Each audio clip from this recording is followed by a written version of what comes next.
"I'm not serving him," the flight attendant snapped, yanking the meal tray back before the young boy could even touch it.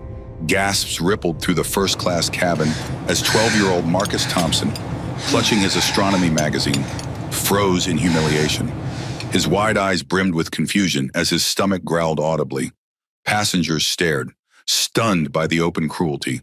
But no one was prepared for what would happen next when Marcus's father slowly set down his tablet and took a measured breath. The Boeing 787 Dreamliner of Skyward Airlines Flight SR 892 continued its smooth journey at 37,000 feet, the soft hum of engines mixing with the faint hiss of air circulation. The cabin smelled of warm bread and coffee as morning sunlight streamed through half-closed window shades, illuminating the shock on faces throughout the cabin. The flight attendant, Diane Reynolds, stood with one hand gripping the silver serving cart and the other holding the tray she'd just pulled away from Marcus. Her blue uniform was pressed to perfection, her blonde hair neatly secured in a regulation bun, but her face had twisted into something far from the customer service smile depicted in company training manuals. "Is there a problem?" Marcus asked softly, his voice barely audible over the plane's engines. His fingers tightened around his astronomy magazine, crinkling the glossy pages featuring the James Webb Telescope's latest discoveries. Diane's eyes narrowed as she looked down at him. "We don't serve your kind in first class," she said, voice low but still audible to nearby passengers. "These meals are for paying customers." The smell of herb-crusted salmon wafted through the cabin, making Marcus's empty stomach clench painfully. The silver cart's wheels squeaked slightly as Diane turned to continue serving the passenger behind Marcus, acting as if the boy was invisible. "But I have a first-class ticket," Marcus whispered, more to himself than to Diane, who had already moved on with a bright, professional smile plastered on her face for the next passenger. "Chicken or salmon?" "Sir," she asked the middle-aged white businessman behind Marcus, her voice suddenly warm and inviting. Marcus's father, Jonathan Thompson, observed the interaction with a calculated stillness, his dark eyes missing nothing. At 44, he carried himself with the quiet authority of a man who commanded respect without demanding it. He glanced at his watch, a Maurice Lacroix, gifted by his board of directors on the company's 20th anniversary. Noting the time 11:23 a.m., he said nothing, but something in his posture shifted almost imperceptibly. A quiet timer had just started in Jonathan Thompson's mind. And Diane Reynolds had no idea what she had just set in motion. Marcus Thompson had been awake since 5:47 a.m., too excited to sleep. This wasn't just any Tuesday. It was the day he would experience first class for the first time in his life. He had earned this trip through academic excellence, a perfect 4.0 GPA for the 7th consecutive semester, and third place in the state science competition among 1,247 participating students. "Dad, did you know first-class passengers get real metal silverware?" Marcus had asked that morning over the special breakfast his father had prepared before their flight. "And they serve the food on their actual plates, not plastic trays." Jonathan had smiled at his son's enthusiasm. "You've been doing your homework, I see." "Yeah, I looked up the menu too. Skyward serves this awesome salmon dish with wild rice or short ribs with mashed potatoes. Way better than those tiny bags of pretzels." Marcus's passion for research extended beyond airplane amenities. His true love was astronomy, his bedroom walls covered with NASA posters, constellation maps, and his own hand-drawn diagrams of solar systems. His dream, declared since he was 8 years old, was to become an astrophysicist at NASA's Jet Propulsion Laboratory. He had brought his favorite astronomy magazine for the flight, the latest issue featuring an in-depth article about exoplanet discoveries. The magazine had been a reward from his father for winning the bronze medal at the state science fair with his project on calculating the potential habitable zones around different types of stars. Marcus was the kind of kid who memorized facts and figures because he found them fascinating. The orbital periods of every planet, the distance to the nearest 50 stars, and the scheduled launch dates of upcoming NASA missions. His teachers often joked that he knew more about space than the entire faculty combined. Despite his academic achievements and his father's obvious success, Marcus remained humble. He wore his achievements lightly, too shy to mention his accomplishments unless specifically asked. His father had raised him to understand that knowledge should bring humility, not arrogance. This first-class flight was special to Marcus, not because of the luxury it represented, but because it was tangible proof that hard work brought rewards. Jonathan had been clear. The first-class tickets weren't a gift. They were something Marcus had earned through his dedication to education. As they had boarded the plane that morning, Marcus had carefully studied his boarding pass, seat 2D, first class, running his fingers over the embossed Skyward Airlines logo before tucking it safely in the pocket of his neatly pressed navy blue shirt. He had dressed for the occasion, wanting to look appropriate for what he considered a significant milestone in his life. Now, sitting in that earned seat with no meal while everyone around him ate, the significance of the milestone was transforming into something different entirely. Jonathan's background. Few people looking at Jonathan Thompson would guess that 23 years ago, he had started his career as a baggage handler at Denver International Airport. At 21, with nothing but determination and a business degree earned through night classes at the community college, he had taken the only airport job available to get his foot in the door of the aviation industry. 6 months of loading luggage in the Colorado snow had led to a customer service position, then operations management, then a risky leap to start his own regional charter service with 3 employees and 1 leased twin-engine aircraft. Through strategic acquisition, innovative route planning, and an unwavering commitment to equal treatment of all passengers, Skyward Airlines had grown to become the 3rd largest domestic carrier in the United States. Today, Skyward Airlines employed 47,000 people across 127 locations, operated a fleet of 342 aircraft, and carried approximately 4.7 million passengers annually. The company Jonathan had built from nothing was now valued at $8.2 billion, with Jonathan himself maintaining 74.3% ownership, making him one of the wealthiest self-made African-American entrepreneurs in the country. This particular flight was taking them to Denver to finalize the acquisition of Western Regional Airways, a strategic purchase that would expand Skyward's routes throughout the Mountain West and Pacific Northwest. The deal, representing a $783 million investment and 7% ownership stake in the new company, would add another 2,300 employees to Skyward's workforce. Despite his wealth and power, Jonathan had raised Marcus with intentional humility. They lived well, but not ostentatiously. Marcus attended public school, was expected to earn his privileges through hard work, and had chores just like any other kid. Jonathan wanted his son to understand that character mattered more than money, that how you treated people was more important than what you owned. Throughout his rise to success, Jonathan had encountered discrimination. From being mistaken for janitorial staff at his own company by visiting executives to being followed by security and high-end aviation supplier showrooms, he had experienced the persistent sting of prejudice. Rather than letting these experiences embitter him, he had developed a strategic approach to confronting discrimination, one that involved patience, documentation, and decisive action when the moment was right. This philosophy extended to how he was handling the current situation. While his immediate instinct was to protect his son, Jonathan knew that allowing the discrimination to continue, for now under his watchful eye, would create an undeniable record that could lead to systemic change. A premature intervention might resolve the immediate problem, but would allow the underlying issue to persist. Jonathan had never explicitly revealed his ownership of Skyward Airlines to the flight crew on this journey. His reservation was under Marcus Thompson, and while his executive status granted him and Marcus automatic first-class upgrades, there was nothing that would immediately identify him as the airline's founder and CEO to the cabin crew. This was by design. Jonathan preferred to experience his airline as passengers experienced it, not surrounded by nervous staff performing for the boss. As he watched his son being denied food, Jonathan was fighting every parental instinct to intervene immediately. Instead, he subtly began documenting the incident, pressing record on his phone's voice memo app while appearing to check emails. His years of battling discrimination had taught him that evidence was more powerful than emotion.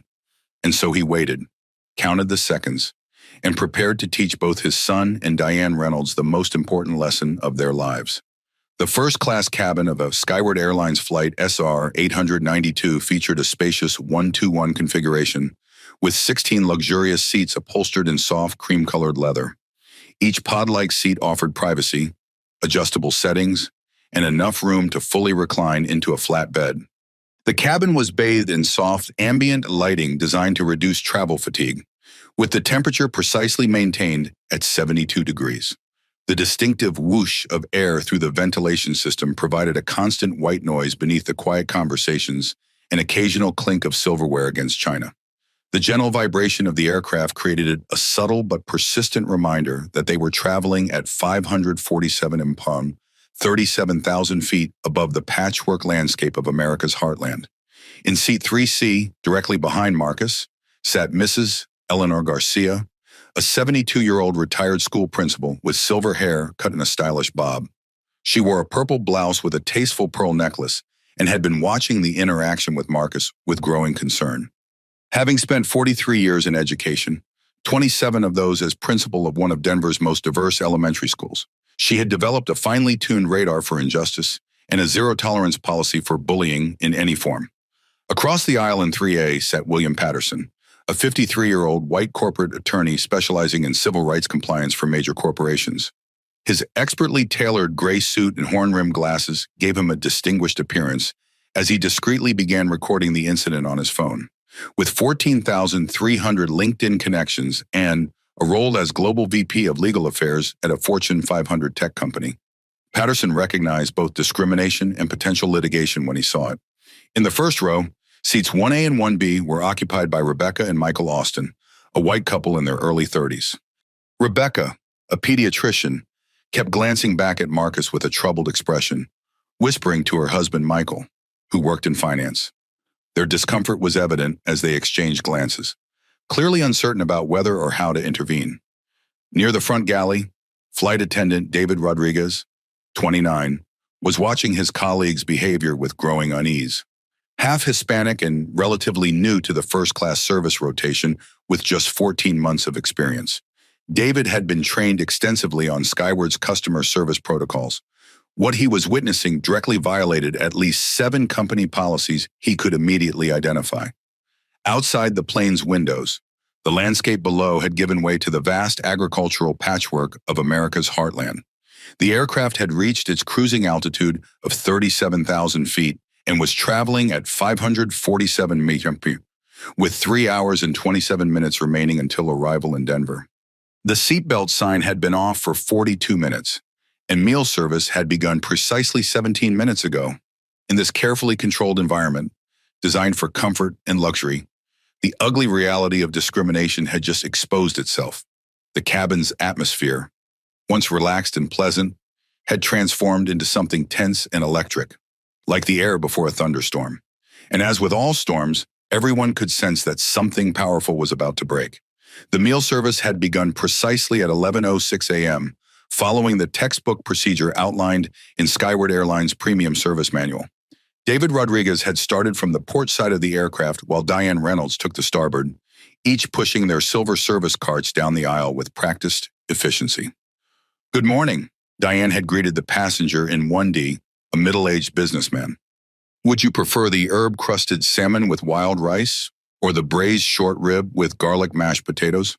Her tone was professionally pleasant, her uniform immaculate, navy blazer with the silver Skyward wings pin, matching skirt, and a light blue silk scarf knotted precisely at her neck. Nothing in her demeanor suggested what was about to unfold. The scent of freshly baked bread rolls filled the cabin as she served the first row. Each passenger received their selected entree on white china plates with the Skyward logo embossed in silver along the rim. Polished stainless steel cutlery wrapped in cloth napkins accompanied each meal, along with crystal glasses filled with water or wine as requested. When Diane reached row 2, she served the passenger in 2A without hesitation, a white woman in her 50s who selected the salmon. She proceeded to Jonathan in 2C, her smile firmly in place. "And for you, sir," she asked, displaying both meal options. "I'll take the short rib, please," Jonathan replied politely. "Excellent choice," Diane said, placing the meal before him with a flourish. "Would you care for a glass of our Cabernet Sauvignon? It pairs wonderfully with the short rib." Jonathan declined with a small shake of his head. "Just water, thank you." Then came the moment that changed everything. Diane should have moved to Marcus in 2D next, but instead she deliberately pushed her cart past him without a glance, as if the seat were empty. "Excuse me," Marcus said, his voice soft but clear. "I think you missed me." Diane turned slowly, her eyes scanning him from head to toe, taking in his dark skin, his neatly pressed navy shirt, his well-worn but clean sneakers. Her expression shifted subtly, the professional smile fading into something cooler, more assessing. "We don't have any more children's meals," she said curtly. Marcus blinked in confusion. "I didn't ask for a children's meal." "Well, we don't serve full meals to minors in first class," Diane responded, her tone suggesting she was explaining an obvious policy. "It's a liability issue." The statement was a blatant fabrication. Nothing in Skyward's 347-page service manual mentioned any policy restricting meal service to passengers based on age. In fact, Section 14.3 specifically outlined procedures for serving unaccompanied minors in premium cabins, detailing child-appropriate beverage options and allergy considerations. "I've never heard of that policy," Marcus said quietly, reaching for his boarding pass as if to verify his right to be there. "I'm in seat 2D, first class." Diane's eyes narrowed. "These premium meals cost $87 each to prepare. They're intended for full-fare passengers." Another lie. The actual cost per first-class meal was $42.37, and company policy explicitly prohibited staff from discussing meal costs with customers. More importantly, Marcus was a full-fare passenger, his seat having been purchased at the standard first-class rate of $1,247 for the one-way journey. "I have a first-class ticket," Marcus insisted, holding up his boarding pass. His voice remained polite, but a slight tremor had entered it. "Listen, kiddo," Diane said, the false endearment dripping with condescension. "There must have been some mix-up with your boarding pass. First class is for certain types of passengers." The implication hung in the air, ugly and unmistakable. Several nearby passengers shifted uncomfortably. Mrs. Garcia set down her water glass with a deliberate clink. William Patterson, pretending to adjust his tie, positioned his phone to better capture the interaction. Marcus's stomach growled audibly in the awkward silence. He hadn't eaten since the early breakfast at 5:30 a.m., almost 6 hours earlier. The smell of food now being enjoyed by every passenger except him made his hunger more acute. "Dad," Marcus turned to Jonathan, seeking guidance. Jonathan placed a reassuring hand on his son's arm. "Is there a problem with my son's meal?" he asked Diane, his voice calm but carrying a subtle authority that made several heads turn. Diane's attention shifted to Jonathan. For a brief moment, uncertainty flickered across her features, but she quickly recovered her composure. "Sir, as I was explaining to your son," she said, hesitating just long enough to make the relationship sound questionable, "we have certain policies about meal service in first class. Perhaps there was a misunderstanding about your seating arrangement." "There's no misunderstanding," Jonathan replied evenly. "We both have first-class tickets, purchased at full fare. My son is entitled to the same meal service as any other passenger in this cabin." Diane's lips pressed into a thin line. "I'll have to check with the purser about available meals," she said dismissively, pushing her cart forward to serve the passenger in 4D, a direct violation of service protocol. As she leaned to present the meal options to the next passenger, she said in a stage whisper clearly intended to be overheard, "Some people really don't understand proper first-class etiquette." Marcus sat stiffly in his seat, the astronomy magazine now closed on his lap. His earlier excitement about flying first class had been replaced by confusion and embarrassment. He glanced around the cabin, acutely aware of the other passengers watching the scene unfold. Jonathan checked his watch again. 11:23 a.m. The incident had been underway for precisely 17 minutes, and he was documenting every second of it. Under his calm exterior, a storm was brewing, but its release would be calculated and devastating when the time was right. Escalation 17 minutes after the initial incident, Diane Reynolds returned to the front of the cabin with her now empty meal cart. She began collecting trash from the passengers who had finished eating, once again providing warm, attentive service to everyone except Marcus. When she reached row 2, she picked up Jonathan's empty bread plate, but deliberately ignored Marcus, who still sat with no food while the scent of other passengers' meals filled the cabin. "Excuse me," Marcus tried again, his voice a little stronger this time. "I still haven't received any food. Could I please have a meal?" Diane turned to him with an expression of exaggerated patience, as if dealing with a particularly difficult child. "As I explained earlier, we have certain limitations on meal service. First-class meals cost $87 each to prepare, and we reserve them for our regular premium passengers. Jonathan, who had been quietly observing while appearing to work on his tablet, spoke up again. What exactly are you implying by regular premium passengers? Diane's eyes flicked between Marcus and Jonathan, a slight sneer forming at the corner of her mouth. I'm simply saying that first class has certain standards. Some passengers might be here through unusual circumstances, perhaps an upgrade or a travel agent error. I'm in the correct seat, Marcus insisted, holding up his boarding pass again. 2D, it says first class right here. Diane barely glanced at the boarding pass.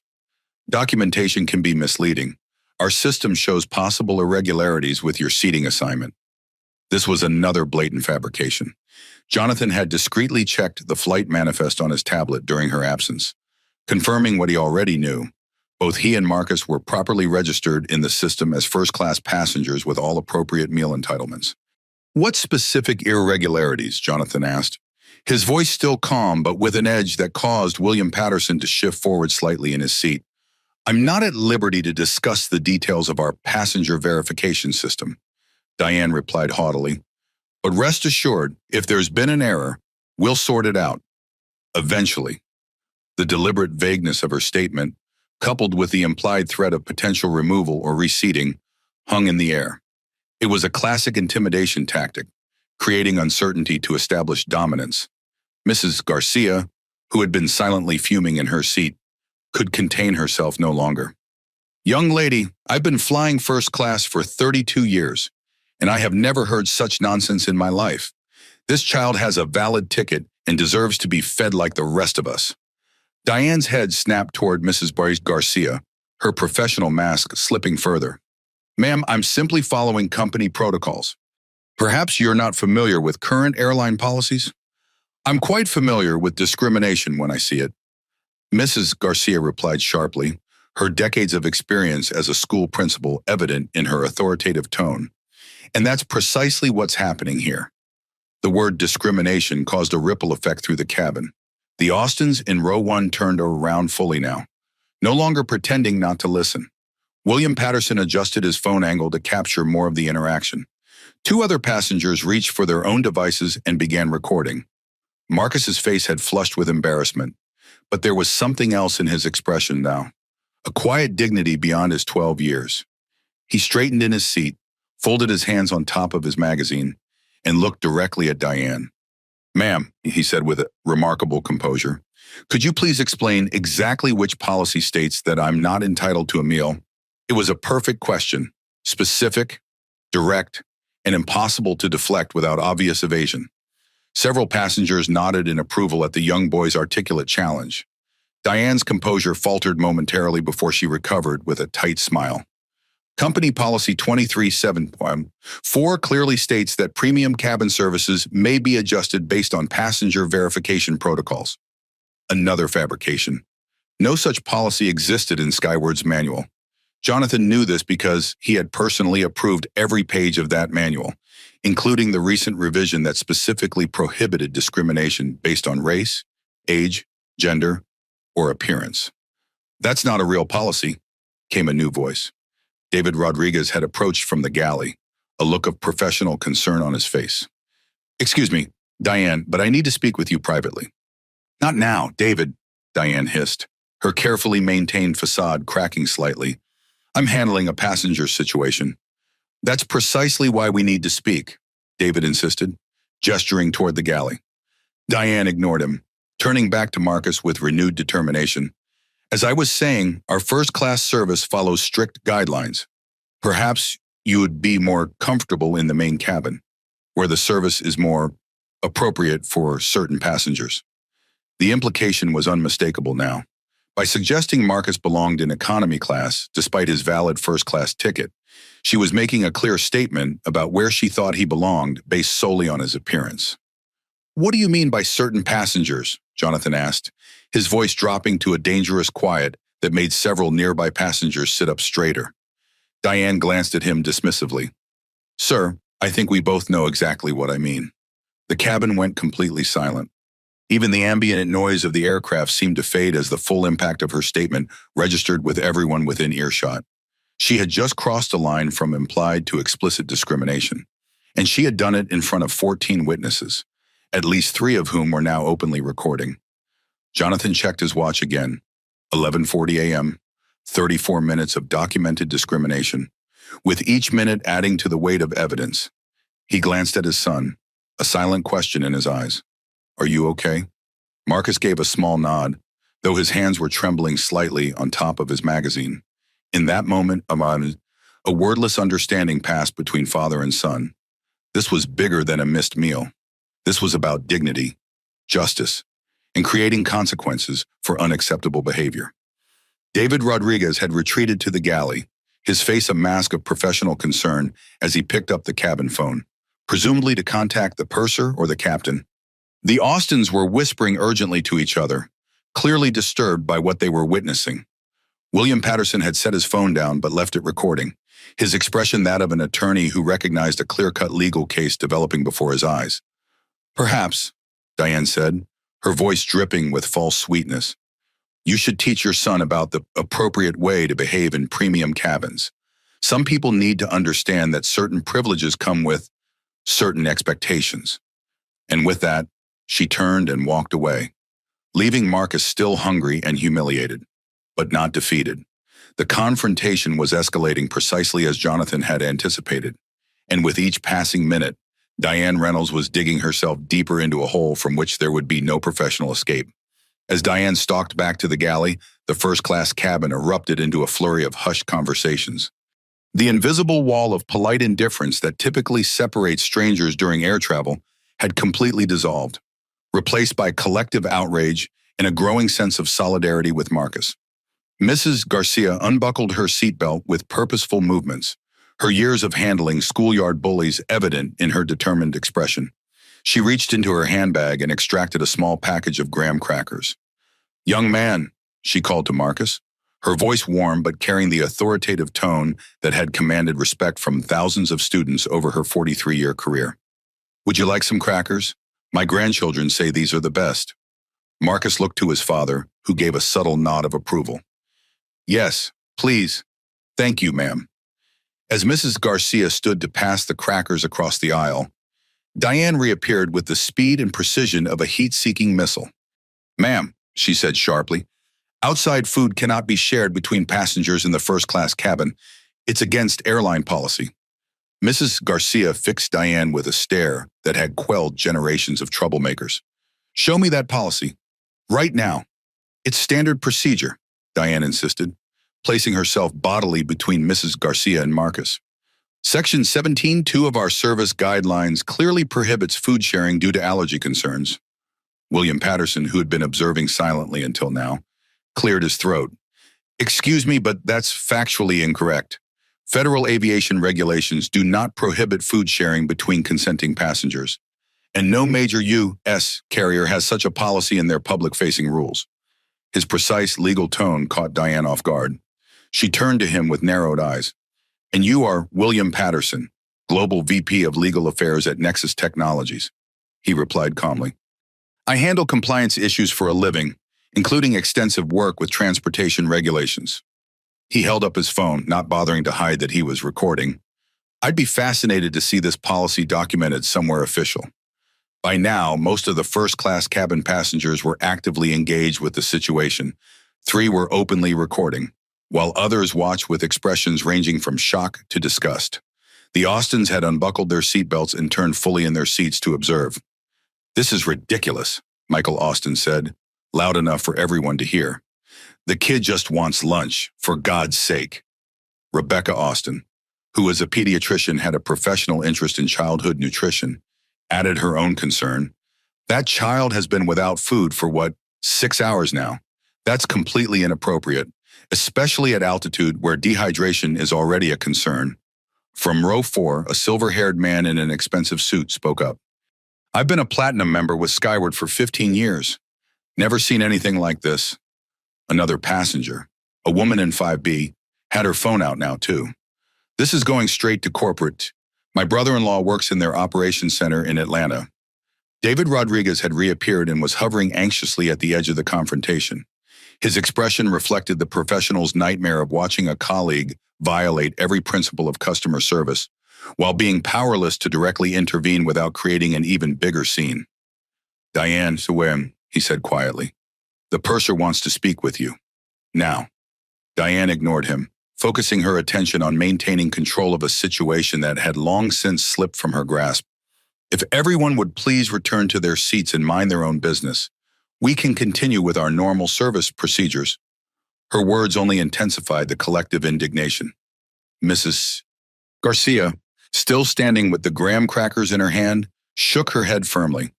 "Young lady, I spent 43 years in education, 27 as a principal. I know bullying when I see it, whether it's in a school hallway or at 37,000 feet. William Patterson was typing on his phone with purpose, his expression that of a litigator who had just heard opposing counsel admit liability in open court. Marcus looked at his father, a question in his eyes. Jonathan gave him a reassuring nod, a silent message passing between them. Justice is coming. Just wait. The tensions that had been simmering for 42 minutes were about to boil over. And when they did, Diane Reynolds would learn exactly who she had been discriminating against. Sitting in seat 2D, with his shoulders squared and his expression carefully neutral, Marcus Thompson was experiencing a storm of emotions that he fought hard to contain. His stomach wasn't just hungry, it was a twisted knot of physical discomfort and emotional distress. Each time he inhaled, he caught the lingering scent of herbs and butter from the meals being enjoyed by every passenger except him, making his empty stomach clench painfully. But the physical discomfort was nothing compared to the feelings churning inside him. At 12 years old, Marcus was old enough to understand exactly what was happening and why. This wasn't his first encounter with discrimination, though it was perhaps the most blatant. He thought back to the science competition 3 months ago, when a judge had asked if he'd had help with his project, a question not posed to any of the white contestants. He remembered last year's math Olympiad, where he'd been mistaken for janitorial staff while setting up his presentation board. Each incident had left a small scar, invisible but permanent. As he watched Diane systematically deny him the same services freely given to others, his mind turned to Dr. Neil deGrasse Tyson, his personal hero. Marcus had read how the famous astrophysicist had faced similar barriers throughout his education and career, how people had underestimated him, questioned his abilities, and tried to place artificial limits on his potential simply because of his race. "The good thing about science," Dr. Quinn had once said, "is that it's true whether or not you believe in it." Marcus tried to draw strength from this idea now. The truth was that he belonged in this seat. His boarding pass was just as valid as anyone else's. No amount of discrimination could change that mathematical reality. His stomach growled again, loud enough that he pressed his arm against it to muffle the sound. His face felt hot with embarrassment, and he could feel a tightness building in his throat that threatened to become tears. But he swallowed hard, determined not to cry. His father had always taught him that dignity was non-negotiable, and Marcus was doing everything he could to hold on to his. Marcus was acutely aware of the passengers around him, their eyes occasionally darting in his direction with expressions ranging from sympathy to discomfort to outright indignation on his behalf. Part of him appreciated their support, but another part wished he could simply disappear, become invisible rather than the unwilling center of this unfolding drama. When Mrs. Garcia had attempted to share her graham crackers with him, Marcus had felt a surge of gratitude so intense it had momentarily overwhelmed his embarrassment. Her simple act of kindness, the readiness of this stranger to stand up for him, had touched something deep inside him.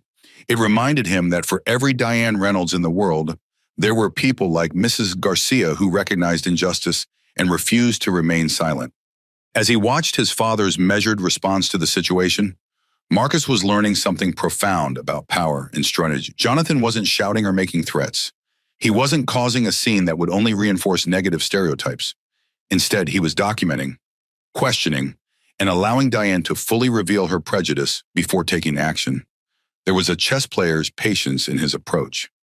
Marcus took a deep breath, trying to emulate his father's composure. His stomach growled again, and he pressed his astronomy magazine against it more firmly. The physical discomfort was intensifying, But Marcus reminded himself that astronauts often endured far worse during training and missions. If he wanted to work at NASA someday, he needed to develop resilience in the face of discomfort. As Diane made her latest discriminatory comment about certain people not belonging in premium environments, Marcus felt a flash of anger pierce through his careful composure. For a moment, he wanted to stand up and demand the respect he deserved. But then he caught his father's subtle nod, a silent communication that said both, "I see what's happening," and "trust me." And Marcus did trust him. Throughout his 12 years, his father had never failed to protect him, guide him, or stand up for him when it mattered most. If Jonathan was choosing to wait, there must be a reason, a strategy that would lead to justice more effectively than an immediate confrontation.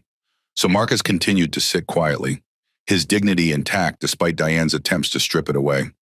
Learning a lesson far more valuable than anything taught in school, how to maintain his self-worth in the face of those who would deny it, and how to fight injustice with intelligence rather than impulse. At precisely 11:52 a.m., Diane Reynolds returned to the first-class cabin, ostensibly to collect empty meal trays, but clearly on a mission to reassert her authority. The collective support for Marcus had visibly rattled her, challenging her control over what she considered her domain. She moved through the cabin with mechanical efficiency, avoiding eye contact with the passengers who had spoken against her. When she reached row 2, she collected Jonathan's tray with barely concealed contempt, her movements sharp and aggressive. "Was everything satisfactory with your meal, sir?" she asked Jonathan with transparent insincerity. "The meal was fine," Jonathan replied evenly. "The service, however, leaves much to be desired." Diane's lips tightened. She turned to Marcus, who had now been without food for over 6 hours. "And how are you doing, young man? Comfortable enough in our first-class accommodation?" The false sweetness in her voice made several passengers shift uncomfortably. Mrs. Garcia made a sound of disgust from her seat. William Patterson continued his documentation, his phone positioned to capture every word and gesture. Marcus maintained his composure. "I'm still hungry, ma'am. Could I please have something to eat?" "I've already explained our policies regarding meal service," Diane replied dismissively. "Perhaps your father can purchase something for you when we land." Jonathan reached into his briefcase and extracted a small package of mixed nuts, the complimentary snack that Skyward Airlines provided to all passengers in economy class. "In the meantime, he can have these." As Marcus reached for the package, Diane's hand shot out with startling speed, intercepting it before he could grasp it. "I'm sorry, but outside food items are not permitted in the premium cabin. It's a violation of our service protocols." "Outside food?" Jonathan questioned, his eyebrows rising slightly.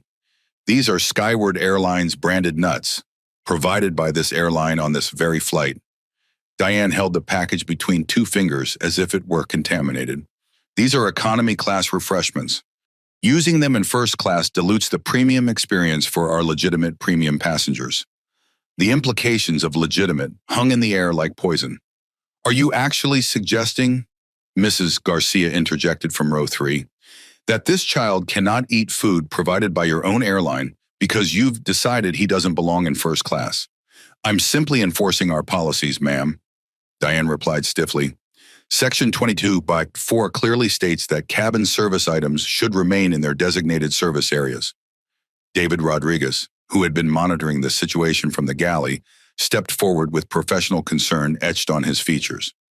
"Diane, there is no Section 22.4 in our service manual. You know that." It was the first time another crew member had directly contradicted her, and Diane's composure fractured visibly. "David, return to your station immediately.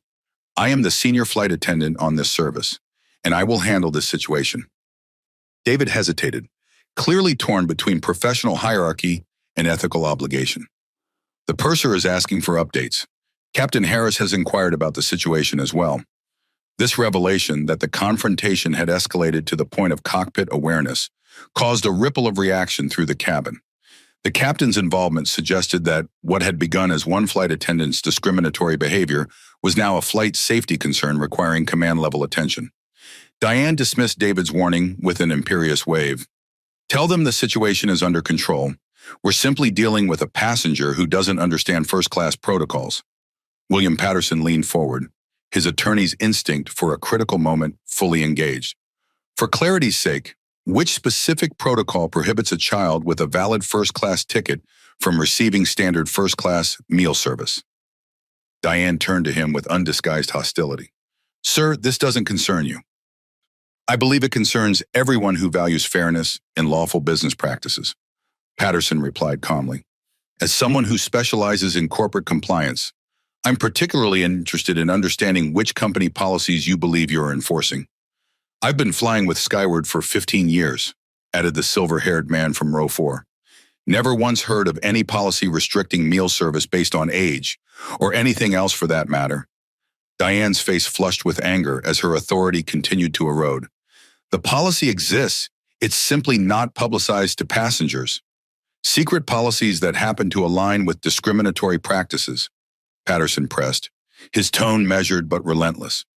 That's a fascinating legal position for a major airline to take. Marcus, who had been quietly observing this exchange, spoke up again. Ma'am, I'm really hungry.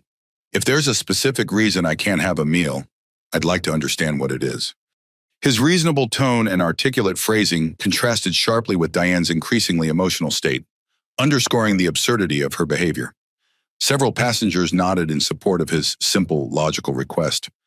The reason, Diane snapped, her professional veneer completely shattered, is that first class has standards. Standards that some people clearly don't understand. Jonathan's voice cut through the tension with dangerous calm. What exactly do you mean by some people? Ms.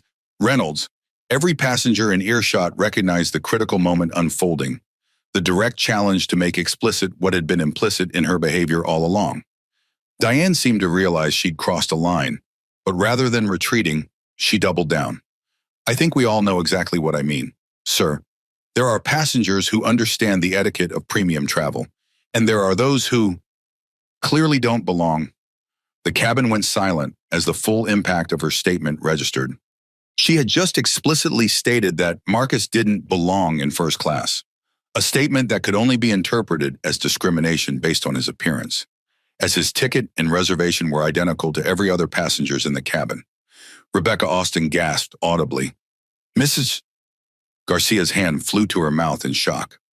William Patterson stopped typing and simply let his phone record.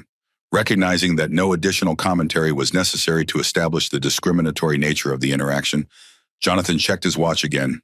12:03 p.m. Exactly 57 minutes had passed since Diane had first denied Marcus a meal.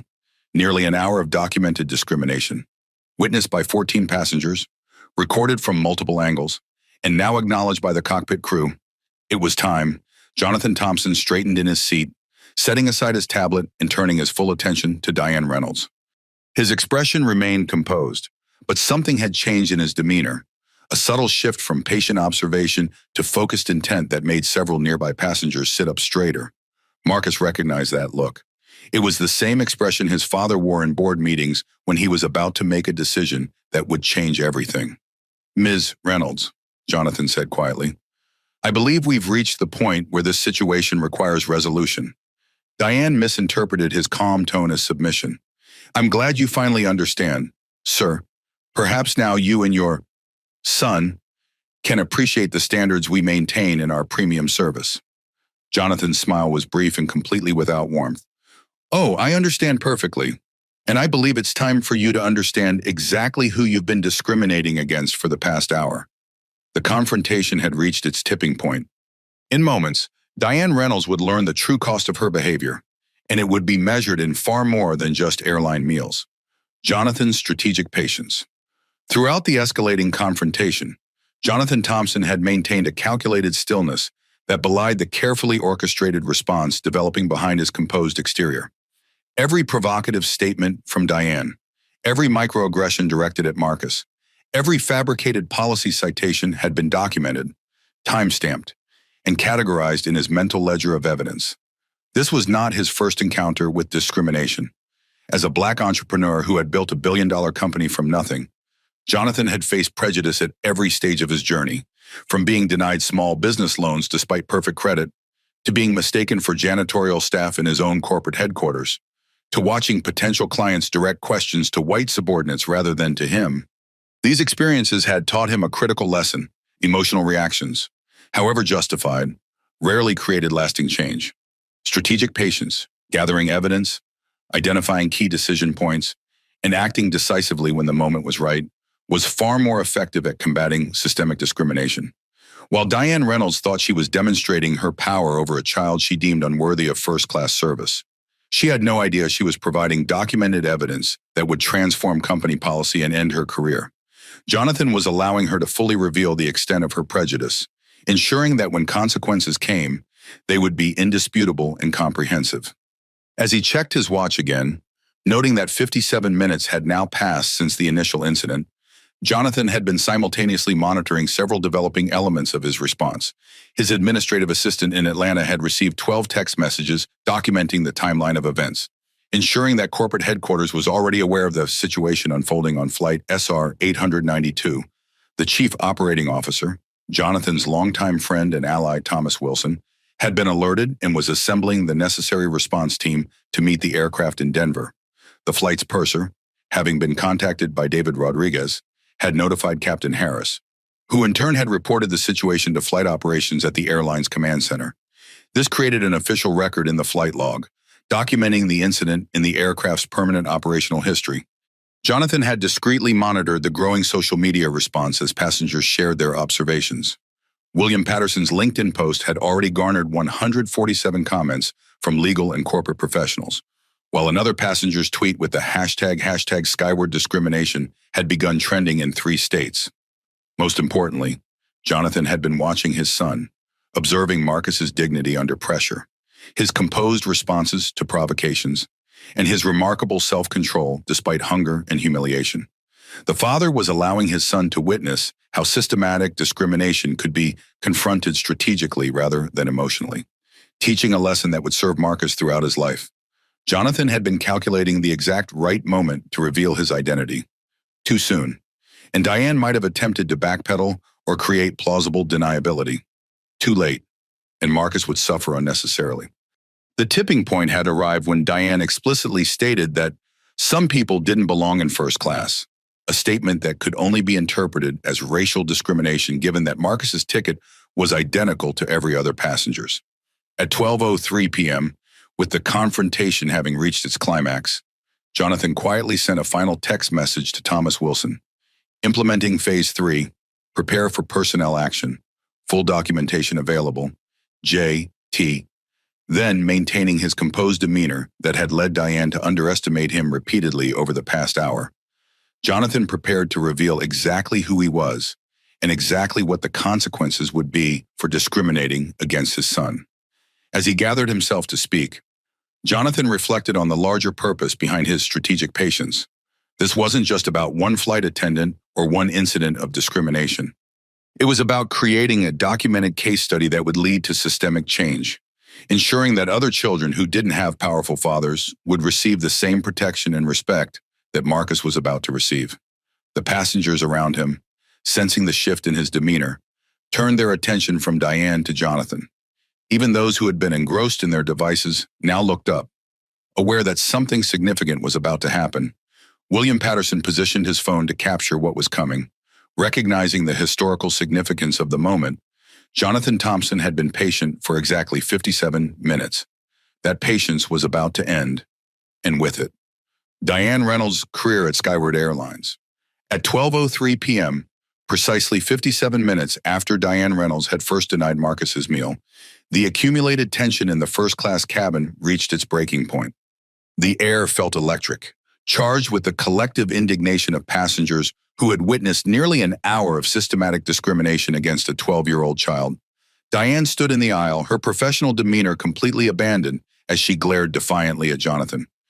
"This conversation is over," she announced, her voice brittle with anger. "If you continue to disrupt this flight, I'll be forced to report you to the captain for interfering with a crew member duties, a federal offense carrying significant penalties." The threat hung in the air, its implied consequences meant to silence any further opposition. For a moment, the cabin was absolutely still as passengers held their breath, waiting to see how Jonathan would respond to this escalation. Mrs. Garcia broke the silence first, rising from her seat despite the mild turbulence that had caused the fastened seatbelt sign to illuminate. At 72, with her silver hair and pearl necklace, She projected the quiet authority of someone who had spent decades ensuring children were treated fairly. "Young lady," she said, her voice carrying the weight of her 43 years in education, "I have witnessed the most appalling display of unprofessional behavior I've ever seen on an aircraft.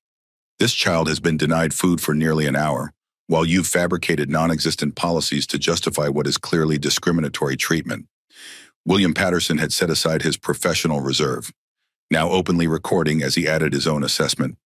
"What we're witnessing is a textbook case of discrimination in public accommodation, a direct violation of federal civil rights statutes. Every minute of this interaction has been documented by multiple witnesses." The Austins nodded in vigorous agreement, with Rebecca adding, "As a pediatrician, I'm professionally concerned about the deliberate withholding of nutrition from a minor. There's no medical or policy justification for what's happening here." Diane's face flushed as she realized the united front forming against her. Her eyes darted around the cabin, searching for any passenger who might take her side, but finding none. Even those who had initially remained neutral were now watching her with clear disapproval. She made one last desperate attempt to reassert control. "This child," she said, emphasizing the word with obvious disdain as she gestured toward Marcus, "needs to learn that certain spaces have certain rules. Perhaps this will be an educational experience about knowing your place." The phrase "knowing your place" detonated in the cabin like a bomb. Several passengers gasped audibly. William Patterson stopped typing, letting his phone simply record what had just been said. The racial implications of the statement were impossible to ignore, transforming what might have been dismissed as poor customer service into explicit discrimination. Marcus, who had maintained remarkable composure throughout the ordeal, finally showed signs of emotional distress. His eyes glistened with unshed tears, though his posture remained dignified. He looked at his father, a silent question in his expression. How much longer that look, the momentary vulnerability in his son's eyes, was the final catalyst Jonathan needed. His strategic patience had served its purpose, creating an unassailable record of discrimination. Now it was time for action. "Marcus," Jonathan said quietly, placing a reassuring hand on his son's shoulder, "you've handled this situation with extraordinary dignity. I couldn't be prouder of you." He turned to Diane, his expression changing subtly. Gone was the patient, accommodating passenger. In his place was the CEO who commanded a multi-billion-dollar corporation, whose decisions affected tens of thousands of employees and millions of passengers. When he spoke, his voice carried the unmistakable authority of someone accustomed to being heard and obeyed. "Ms. Reynolds," he said, his tone measured, but with an undercurrent of steel. "For the past 57 minutes, you have systematically discriminated against my son. You have denied him food while serving every other passenger. You have fabricated non-existent policies to justify your behavior. You have made statements that can only be interpreted as racial discrimination." Diane's expression shifted from defiance to uncertainty as she registered the change in Jonathan's demeanor. "Who exactly do you think you are?" she demanded, though her voice had lost some of its earlier conviction. Jonathan smiled, a brief, cold expression that never reached his eyes. "That," he said quietly, "is precisely the question I've been waiting for you to ask." The cabin went completely silent as Jonathan reached into his breast pocket and removed his company ID card, holding it up for Diane to see. The silver Skyward Airlines logo gleamed under the cabin lights, positioned above a name and title that caused Diane's face to drain of color. "My name," Jonathan said, "is Jonathan Thompson." He paused, allowing the name to register with the flight attendant. "I am the founder, chairman, and chief executive officer of Skyward Airlines. This is Jonathan Thompson, authorization code Victor Tango 973, Jonathan said into the cabin phone, his voice calm but carrying an unmistakable authority that silenced every conversation in the first-class cabin. On the other end, Captain Harris's surprise was evident even through the tinny speaker. "Mr. Thompson, sir, I had no idea you were aboard. What can I do for you?" "Captain, I need you to log an official incident report," Jonathan replied, maintaining professional composure despite the tension radiating through the cabin. "For the past 57 minutes, flight attendant Diane Reynolds has engaged in documented discriminatory behavior against my son, Marcus. The incident has been witnessed by 14 passengers, many of whom have video documentation. Jonathan's full height of 6'3", seemed even more imposing as he stood in the aisle, the cabin phone to his ear. Every inch the CEO, despite his lack of entourage or announcement, his tailored navy suit, which earlier had simply appeared professional, now seemed to underscore his executive authority. Furthermore, he continued, I need you to contact our operations center in Denver. Thomas Wilson should already be assembling a response team to meet this aircraft upon arrival. I'll require security personnel and HR representation at the gate. Captain Harris's voice came through clearly enough that nearby passengers could hear his response. Understood, sir. I'll make the call immediately and log the incident in the flight record. Thank you, Captain, Jonathan replied. Please also inform the purser that I'll be taking over management of this situation effective immediately. He hung up the phone and turned to face Diane, who stood paralyzed in the aisle, her face a mask of dawning horror as she fully comprehended who had been witnessing her behavior for the past hour. Ms. Reynolds, Jonathan said, his voice carrying easily through the silent cabin. As Chief Executive Officer of Skyward Airlines, I am hereby relieving you of duty, effective immediately. Diane's mouth opened and closed several times before she could form words. Sir, Mr. Thompson, please, I didn't know. That is precisely the problem. Jonathan interrupted, his tone level but unyielding. You didn't know that the child you were discriminating against was the CEO's son, which suggests you believed your behavior was acceptable as long as it was directed at someone without power or connections. He gestured toward the other passengers. You didn't know that Mrs. Garcia is a retired school principal with decades of experience identifying discriminatory behavior. You didn't know that Mr. Patterson is a corporate attorney specializing in civil rights compliance. You didn't know that Dr. Austin is a pediatrician who could testify to the physiological impacts of denying food to a minor for over 6 hours. With each statement, Diane seemed to shrink further into herself, the magnitude of her miscalculation becoming increasingly apparent. But most importantly, Jonathan continued, his voice dropping to a dangerous quiet that made everyone lean forward to hear. You didn't know that Skyward Airlines was founded with one core principle, equal treatment and respect for every passenger, regardless of their age, race, gender, or appearance. He reached into his pocket and removed his Skyward Airlines executive credentials, the holographic security features catching the light as he held them up for everyone to see. I built this airline from nothing, from one leased twin-engine aircraft and 3 employees to the 3rd largest domestic carrier in the United States. I started as a baggage handler, working my way through every department of airline operations before founding this company 20 years ago. The revelation sent another ripple of reaction through the cabin. Passengers exchanged glances of amazement and growing appreciation for the historic moment they were witnessing. The boy you have spent the past hour humiliating and denying food, Jonathan continued, turning to place a hand on Marcus's shoulder. He represents exactly why I created this airline, to build a world where everyone receives the same respect and service, regardless of what they look like or where they come from. Marcus looked up at his father, admiration clear in his expression despite his hunger and the emotional toll of the past hour. The strength in the boy's posture, the dignity with which he had endured the ordeal, only underscored the injustice of Diane's behavior.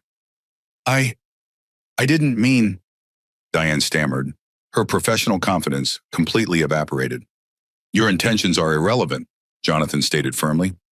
Your actions, which have been documented by multiple witnesses and recordings, demonstrate clear discriminatory behavior that violates federal law, company policy, and basic human decency. He turned to address the other passengers. Ladies and gentlemen, on behalf of Skyward Airlines, I want to personally apologize for what you've witnessed today. This behavior is not representative of our company values or the service standards we strive to maintain. Several passengers nodded in acknowledgement, some even breaking into spontaneous applause. Mrs. Garcia wiped a tear from her eye, clearly moved by the justice being served. Mr. Thompson, David Rodriguez said, stepping forward with newfound confidence now that the CEO had taken control of the situation. The meal service for your son. Yes, please bring Marcus both meal options immediately, Jonathan instructed. He's been waiting long enough. As David hurried to the galley to prepare the meal, Jonathan turned back to Diane, who remained frozen in the aisle, her career disintegrating before her eyes. Miss Reynolds, you will proceed to the rear galley and remain there for the duration of this flight. You will not interact with any passengers or crew members unless specifically instructed to do so. Upon arrival in Denver, you will be escorted from the aircraft by security personnel for immediate processing of your termination. The clinical precision of his directive left no room for appeal or negotiation. This wasn't a warning or a suspension. It was the end of Diane Reynolds' career at Skyward Airlines. "But sir," she pleaded, a note of desperation entering her voice. "I have a mortgage. Car payments. I've been with the company for 15 years. 15 years during which you apparently failed to internalize our most fundamental company value." Jonathan replied without sympathy. "The length of your employment only makes your behavior more inexcusable, not less." He gestured toward the rear of the aircraft. "You may collect your personal belongings from the crew area, but your company credentials and access passes will be surrendered to security in Denver. Now please remove yourself from this cabin." Diane stood for a moment longer, perhaps hoping for some reprieve or softening of the consequences. Finding none in Jonathan's resolute expression, she finally turned and walked unsteadily toward the rear of the aircraft, the weight of her actions visibly pressing down on her shoulders. As she disappeared into the galley, William Patterson set down his phone, shaking his head in amazement. "Mr. Thompson, he said, "in 20 years of corporate law practice, I've never seen such a perfect example of accountability being served."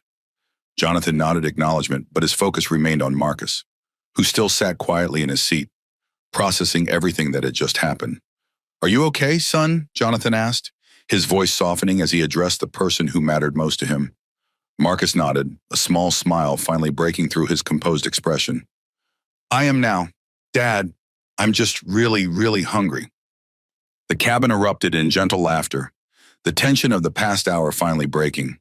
The identity revelation had transformed not just the power dynamic in the cabin, but the entire atmosphere of the flight. What had been a theater of discrimination had become a stage for justice. And it wasn't over yet. Consequences begin. The transformation within the aircraft was immediate and comprehensive. David Rodriguez returned from the galley within minutes, pushing a service cart with every available first-class meal option arranged on a tray for Marcus. The young flight attendant moved with renewed purpose, his earlier anxiety replaced by determined professionalism now that proper authority had been established. "Mr. Thompson, Marcus," David said, setting the tray on Marcus's table with ceremonial care. "I've brought both the herb-crusted salmon and the braised short rib, along with extra bread rolls and a selection of desserts. I'm deeply sorry for the delay in your service." Marcus's eyes widened at the array of food before him. After nearly 7 hours without eating, the sight and smell of the carefully prepared meals made his stomach growl audibly. "Thank you, Mr. Rodriguez," he said politely, his manners intact despite his hunger. Jonathan noted David's name badge and made a mental note. The young man had attempted to intervene multiple times during Diane's discriminatory behavior, showing both ethical awareness and professional courage. "David," Jonathan said, "I appreciate your efforts to correct the situation earlier. That won't be forgotten." The flight attendant straightened, visibly moved by the CEO's acknowledgement. "Thank you, sir. I was just trying to uphold our company values." "Those values exist for a reason," Jonathan replied. "Not everyone on our team demonstrated that understanding today." As Marcus began to eat, savoring the delayed meal with evident relief, the cabin phone rang. Jonathan answered to find Captain Harris on the line again. "Mr. Thompson, I've completed the incident report and contacted Denver operations. Thomas Wilson confirms that security and HR representatives will be at the gate upon arrival. He's also initiated Protocol 23, per your standing instructions." Protocol 23 was Skyward's comprehensive discrimination response procedure, a series of immediate actions designed to address incidents, protect affected individuals, and implement systemic corrections. Jonathan had established it 5 years earlier after witnessing discrimination against an elderly passenger with limited mobility. "Thank you, Captain. Please also inform the passengers in the main cabin that we'll be offering complimentary premium beverage service for the remainder of the flight, with my personal apologies for any disruption." This gesture, extending a first-class amenity to economy passengers, was symbolic of Jonathan's management philosophy. He believed in elevating experiences rather than restricting them, in sharing privilege rather than hoarding it. When he hung up the phone, Jonathan found William Patterson standing nearby, his attorney's instincts clearly engaged. Mr. Thompson, the documentation of this incident is extensive. Multiple passengers have recordings from different angles, and I've personally timestamped a complete narrative of events. Would you like me to share these materials with your legal team? Jonathan nodded appreciatively. Yes, please send everything to legal@skywardair.com. Our chief counsel, Maria Rodriguez, will follow up personally. He handed Patterson his business card with a private email address handwritten on the back. And please send copies to this address as well. This incident will be used to strengthen our anti-discrimination training company-wide. Mrs. Garcia approached next, her earlier indignation replaced by quiet approval. Young man, she said to Marcus, who was halfway through his salmon, you conducted yourself with remarkable dignity throughout that ordeal. Your father should be very proud. I am, Jonathan affirmed, placing a hand on his son's shoulder. More than he knows. The Austins had moved to seats across the aisle, invited by Jonathan to join the impromptu gathering forming around Marcus. Rebecca, the pediatrician, watched with professional satisfaction as the boy's color improved with each bite of food. The physiological effects of hunger can impact cognitive function and emotional regulation, she observed. The fact that Marcus maintained such composure despite these biological pressures speaks volumes about his character.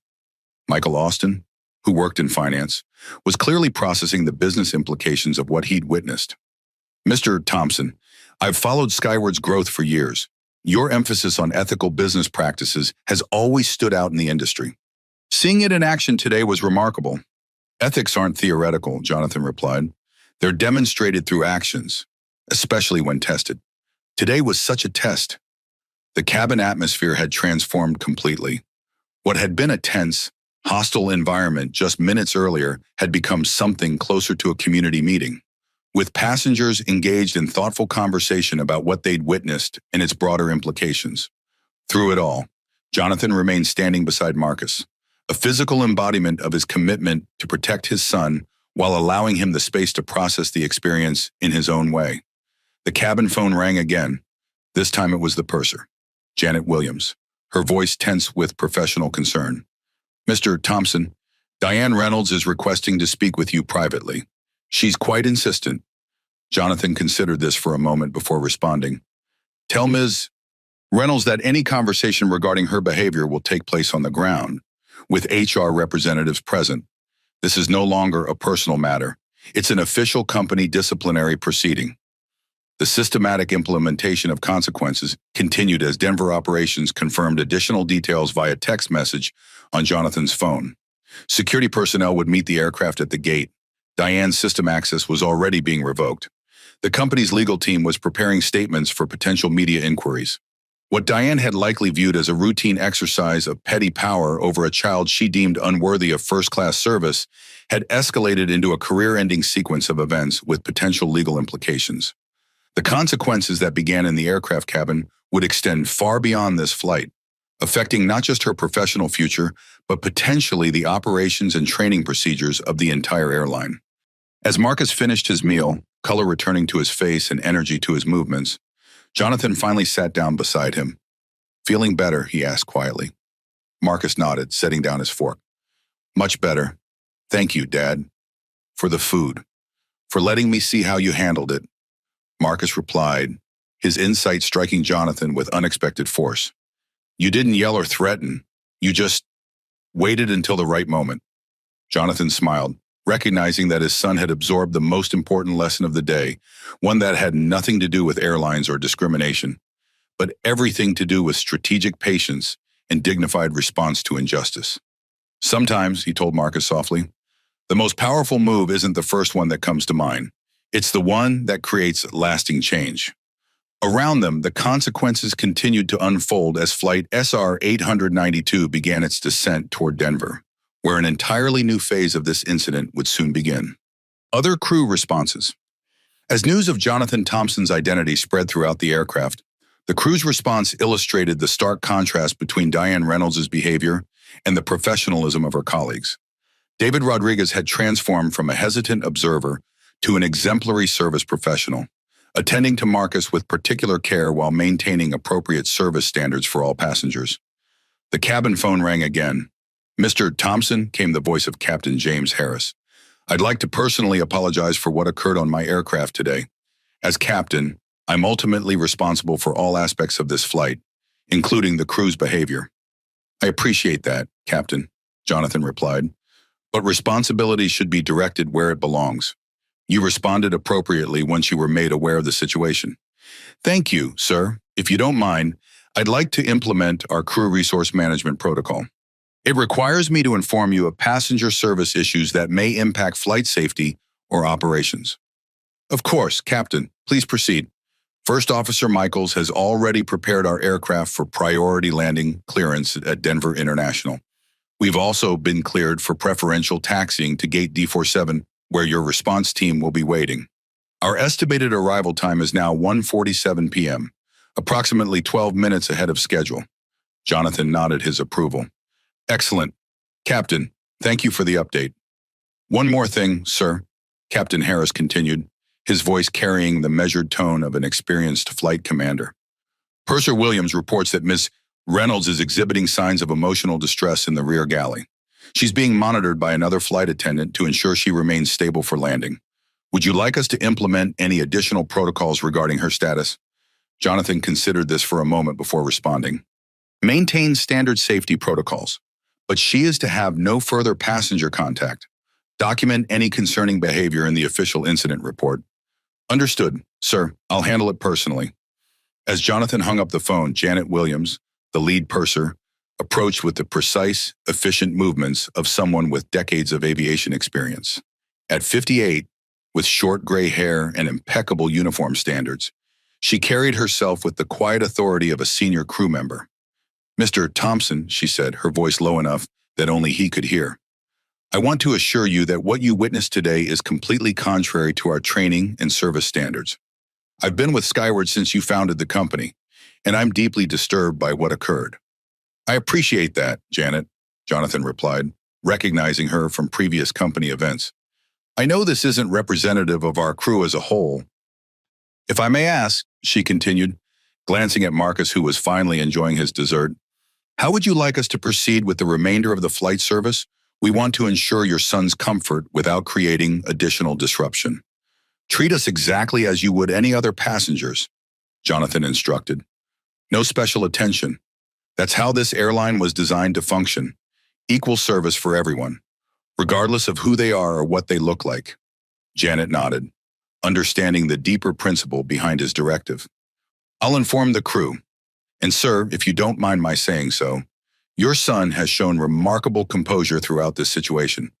Many adults wouldn't have handled it with such dignity. As Janet returned to her duties, David Rodriguez approached with a fresh pot of coffee and a selection of premium beverages on a tray. Mr. Thompson, Marcus, he said with professional warmth, can I offer you anything else before we begin our descent? I'll take some coffee, thank you, Jonathan replied. Marcus, apple juice, please, Marcus said, his usual enthusiasm beginning to return now that his hunger had been satisfied. As David poured their drinks, he spoke in a carefully modulated tone. Sir, I want you to know that I tried to intervene several times. I should have done more, and I apologize for not being more assertive when I saw what was happening. You were placed in a difficult position, David, Jonathan acknowledged. Diane was your senior colleague, and challenging authority isn't easy. But you did try, and that matters. David's relief was visible. Thank you, sir.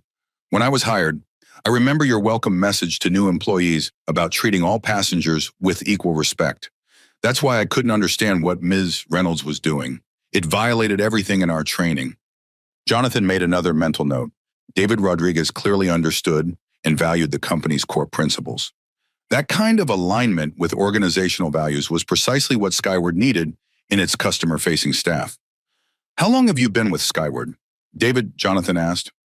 14 months. Sir, I was in the November 2023 training cohort. Jonathan nodded thoughtfully. Well, you've demonstrated excellent judgment today. We'll make sure that's recognized. The public address system chimed softly, and Captain Harris's voice filled the cabin. Ladies and gentlemen, this is your captain speaking. We've begun our initial descent into Denver International Airport. We're currently experiencing clear conditions with excellent visibility. Flight attendants, Please prepare the cabin for arrival. Throughout the first-class cabin, passengers were discussing the incident in hushed tones, many still processing the dramatic revelation and its consequences. Several were still recording key moments, documenting what had become an extraordinary example of corporate accountability in action. As the aircraft began its descent, the crew's professional response, from the captain's implementation of official protocols to David's attentive service and Janet's operational management, highlighted the stark contrast with Diane Reynolds' behavior. It served as a living example of how the same organization could harbor both the best and worst examples of customer service, and how leadership's response to such incidents defined the company's true values. As the aircraft began its descent toward Denver, the first-class cabin had transformed from a collection of strangers into an impromptu community united by their shared witness to discrimination and justice. The invisible barriers that typically separate travelers had dissolved, replaced by a sense of collective purpose and moral clarity. Mrs. Eleanor Garcia, still visibly moved by the events she had witnessed, moved to the empty seat beside Marcus with the agility of someone half her 72 years. Her silver bob caught the sunlight streaming through the cabin windows as she settled in beside him. "Young man," she said, her voice carrying the warmth of a lifetime spent nurturing students, "I want you to know something important." Marcus looked up from his astronomy magazine, which he had finally been able to return to now that his hunger had been addressed. "Yes, ma'am," he replied politely. "In my 43 years as an educator, I encountered many situations where children were treated unfairly because of how they looked or where they came from. What I witnessed today was troubling, but your response was extraordinary." She reached into her purse and extracted a business card, presenting it to Marcus with formal courtesy. "I serve on the board of the National Education for Excellence Foundation. We provide scholarships for promising students interested in STEM fields." As the aircraft began its descent toward Denver, the first-class cabin had transformed from a collection of strangers into an impromptu community united by their shared witness to discrimination and justice. The invisible barriers that typically separate travelers had dissolved, replaced by a sense of collective purpose and moral clarity. Mrs. Eleanor Garcia, still visibly moved by the events she had witnessed, moved to the empty seat beside Marcus with the agility of someone half her 72 years. Her silver bob caught the sunlight streaming through the cabin windows as she settled in beside him. "Young man," she said, her voice carrying the warmth of a lifetime spent nurturing students, "I want you to know something important." Marcus looked up from his astronomy magazine, which he had finally been able to return to now that his hunger had been addressed. "Yes, ma'am," he replied politely. "In my 43 years as an educator, I encountered many situations where children were treated unfairly because of how they looked or where they came from. What I witnessed today was troubling, but your response was extraordinary." She reached into her purse and extracted a business card, presenting it to Marcus with formal courtesy. "I serve on the board of the National Education for Excellence Foundation. We provide scholarships for promising students interested in STEM fields. When you're ready for college, I want you to contact me personally." Marcus accepted the card with wide eyes, reading the embossed title beneath Mrs. Garcia's name, Chair Emeritus, NEEF Scholarship Committee. "Thank you, Mrs. Garcia," he said, carefully tucking the card into his astronomy magazine. "I want to study astrophysics at MIT or Caltech. With your composure under pressure and evident intelligence, I have no doubt you'll succeed," she replied, patting his hand gently before returning to her assigned seat. William Patterson approached next, his attorney's demeanor softened by genuine admiration. "Mr. Thompson," he said, addressing Jonathan while glancing respectfully at Marcus, "I've sent the documentation to your legal team as requested, but I'd like to offer something more." He handed Jonathan a business card of his own, the embossed logo of Patterson and Associates prominently displayed alongside his credentials as Chief Compliance Officer. "My firm specializes in corporate anti-discrimination training. We'd be honored to provide pro bono consultation on strengthening your existing protocols based on today's incident." Jonathan accepted the card with a thoughtful nod. "I appreciate that. Mr. Patterson, I'll have our Chief People Officer contact you next week." Rebecca and Michael Austin had gathered their belongings but paused at row 2 before returning to their original seats for landing. "We wanted to apologize," Rebecca said, her physician's compassion evident in her expression. "We should have spoken up sooner when we saw what was happening." Michael nodded in agreement. It's too easy to stay silent when witnessing injustice, especially when it doesn't directly affect you. Today was a powerful reminder that silence enables discrimination. You did speak up, Marcus responded, surprising both adults with his insight. Maybe not right away, but you did. That matters. The Austins exchanged glances, clearly moved by the young boy's gracious response to their admission. Thank you, Marcus, Rebecca said quietly. That's very kind of you. From row 4, the silver-haired businessman who had earlier voiced his support leaned forward. Mr. Thompson, Skyward has been my preferred airline for 15 years precisely because of the values you've demonstrated today. Arnold Blackwell, he introduced himself. I run Western Regional's cargo division. Jonathan's eyebrows rose slightly. Arnold Blackwell was a key executive in the company Skyward was currently acquiring, the very reason for this trip to Denver. It's good to meet you, Arnold, Jonathan replied, though I wish the circumstances were different. On the contrary, Blackwell responded with a shrewd smile. I couldn't have asked for a better demonstration of how Skyward handles ethical challenges. After witnessing your response today, I'm even more confident about our company's joining forces. Throughout the cabin, similar conversations were taking place as passengers shared contact information, exchanged business cards, and formed connections that would extend beyond this flight.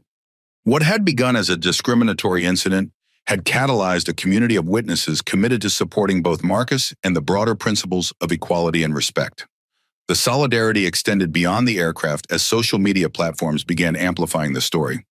William Patterson's LinkedIn post had generated over 2,300 reactions and 147 comments in just 37 minutes, with corporate leaders from across industries weighing in with messages of support.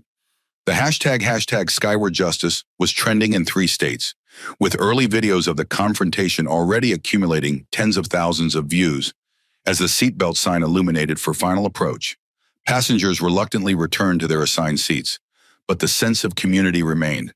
They had witnessed something significant, not just discrimination, but the immediate and decisive corporate response that followed. Janet Williams moved through the cabin, checking that all seats and tray tables were in their upright positions. Ladies and gentlemen, she announced, we're making our final approach to Denver International Airport. Please ensure all electronic devices are in airplane mode or powered off. As passengers complied with these routine instructions, there was nothing routine about the atmosphere in the cabin. The collective experience had transformed a random assortment of travelers into witnesses and participants in a powerful example of accountability in action. Marcus fastened his seatbelt and looked out the window at the approaching landscape of Denver, the city growing larger as the aircraft descended. The ordeal he had endured was nearly over, but the lessons learned and connections formed would remain long after this flight landed. The solidarity of strangers had provided a powerful counterbalance to Diane's discrimination, a reminder that while prejudice exists, so too does the human capacity for empathy, support, and collective action in the face of injustice. Marcus's moment, as the aircraft made its final approach to Denver International Airport, Marcus Thompson sat quietly by the window, watching the landscape below transform from abstract patterns into recognizable structures. The Rocky Mountains stood majestic in the distance, their snow-capped peaks gleaming in the early afternoon sunlight. For the first time since the meal service began, he felt completely present in the moment, no longer distracted by hunger or humiliation. David Rodriguez approached their row for a final check before landing. All set, Marcus, he asked with genuine warmth. Yes, sir, Marcus replied, his seatbelt securely fastened, his tray table stowed. The astronomy magazine rested in his lap, Mrs. Garcia's business card carefully tucked between its pages, a tangible reminder that sometimes good things could emerge from difficult situations. As the plane descended through wispy clouds, Jonathan turned to his son. You know, he said quietly, I'm extremely proud of how you handled yourself today. Marcus looked up, surprised by the seriousness in his father's tone. I didn't really do anything, Dad. I just sat there. That's not true at all, Jonathan replied, his voice gentle but firm. You maintained your dignity under extremely difficult circumstances. You remained calm when many adults would have lost their composure. You responded to cruelty with politeness and patience. Those aren't small things. Marcus, they're character. The boy considered this, his thoughtful expression reflecting the maturity that had impressed so many passengers during the confrontation. I kept thinking about what you always tell me, that how I respond to unfair treatment says more about me than the unfair treatment says about the person doing it. Jonathan felt a surge of pride so intense it momentarily tightened his throat. His son had not only remembered his words but had applied them during a genuine test of character. That's exactly right. Dad, Marcus asked, his voice dropping to ensure their conversation remained private despite the nearby passengers. Why do you think she did that? Reynolds, why did she treat me that way when she didn't even know me? It was the question Jonathan had been anticipating, the inevitable why that followed experiences of discrimination. As much as he wanted to protect his son from the harsh realities of prejudice, he believed in honest answers that respected Marcus's intelligence and maturity. Some people carry assumptions about others based on how they look, Jonathan explained carefully. Those assumptions, those prejudices, can be so strong that they override everything else, including professional training and common decency. But that doesn't make sense, Marcus responded, his logical mind struggling with the inherent irrationality of discrimination. My boarding pass was the same as everyone else's. My seat assignment was valid. There was no logical reason to treat me differently. You're right, there wasn't, Jonathan agreed. Prejudice isn't logical. Marcus, it's an emotional reaction based on false beliefs about who deserves respect and who doesn't. The aircraft banked gently, beginning its final alignment with the runway. Marcus stared out the window, processing this difficult truth. So no matter what I do or achieve, some people will still treat me differently because of how I look. The question pierced Jonathan's heart, the same question he had asked his own father decades earlier. He weighed his words carefully, wanting to be honest without extinguishing his son's hope or ambition. Some people will, yes, he acknowledged, but not everyone, not even most people. And how you respond to those who do, that's where your power lies. Marcus nodded slowly, his gaze still fixed on the approaching runway. Like today, you could have yelled at her or threatened her right away, but you waited. You let her show everyone exactly who she was. That's right, Jonathan confirmed, impressed by his son's insight. Sometimes the most effective response isn't the first one that comes to mind. Sometimes patience and documentation create more lasting change than immediate confrontation. The landing gear deployed with a mechanical whir, the sound punctuating their conversation. Marcus turned away from the window, looking directly at his father with unexpected intensity. Dad, I think I understand now why you never told the flight attendants who you were when we boarded. You wanted to experience the airline like regular passengers, to see how people are treated when they don't know you're in charge. Jonathan nodded, once again struck by his son's perceptiveness. That's exactly right. The true measure of a company isn't how they treat the CEO, it's how they treat people they think have no power or influence. Like when we talked about Ralph Ellison's book, Marcus said, you can learn a lot about people when they don't know they're being watched. Yes, although today wasn't planned as a test, Jonathan clarified. I never expected or wanted you to experience what happened. But once it began, I recognized that documenting the full extent of the behavior would lead to more comprehensive consequences than an early intervention. The aircraft touched down with a gentle bump, tires chirping against the runway as reverse thrusters engaged. Marcus gripped the armrest momentarily before relaxing as the plane decelerated smoothly. Dad, he said suddenly, the deceleration pushing him slightly forward against his seatbelt. I have an idea. What kind of idea? What if we created a special training program using what happened today, not just for flight attendants, but for all Skyward employees? You could call it the Dignity Initiative or something like that. Jonathan felt that surge of pride again. Stronger this time. While most children would have focused solely on their own experience, Marcus was already thinking about systematic solutions that could help others. Tell me more, he encouraged. Well, Marcus continued, warming to his concept. You could use recordings of what happened, with the faces blurred out. Of course, to show employees exactly what discrimination looks like. And then you could have them practice responding to similar situations. The aircraft turned onto a taxiway, beginning its journey toward the terminal where security and HR personnel were waiting. Marcus, however, was fully engaged in developing his idea. And maybe, he added, his excitement growing, we could create a special program for kids who might experience discrimination while traveling. Some kind of guide that helps them understand their rights and how to respond. Jonathan listened, increasingly impressed by his son's vision. What had been a traumatic experience was being transformed, in Marcus's remarkable mind, into an opportunity for positive change. Marcus, he said finally as the aircraft approached the gate, that might be the most valuable idea to come out of today's unfortunate incident. When we get home, I want you to write up a formal proposal. We'll present it to the executive team next week. The boy's eyes widened. Really, you think it could actually happen? I think, Jonathan said with absolute certainty, that you've just identified a way to transform a negative experience into something that could help thousands of other people. And yes, I think it could absolutely happen. As the aircraft came to its final stop at Gate D47, Marcus Thompson's moment of vulnerability had transformed into a moment of empowerment. He had not only endured discrimination with dignity, but had already begun to envision how his experience could create positive change for others, the mark of a true leader. Regardless of his age, the seatbelt sign chimed off, and passengers began to rise. But Marcus remained seated beside his father, their conversation continuing as they prepared for the next phase of this extraordinary journey.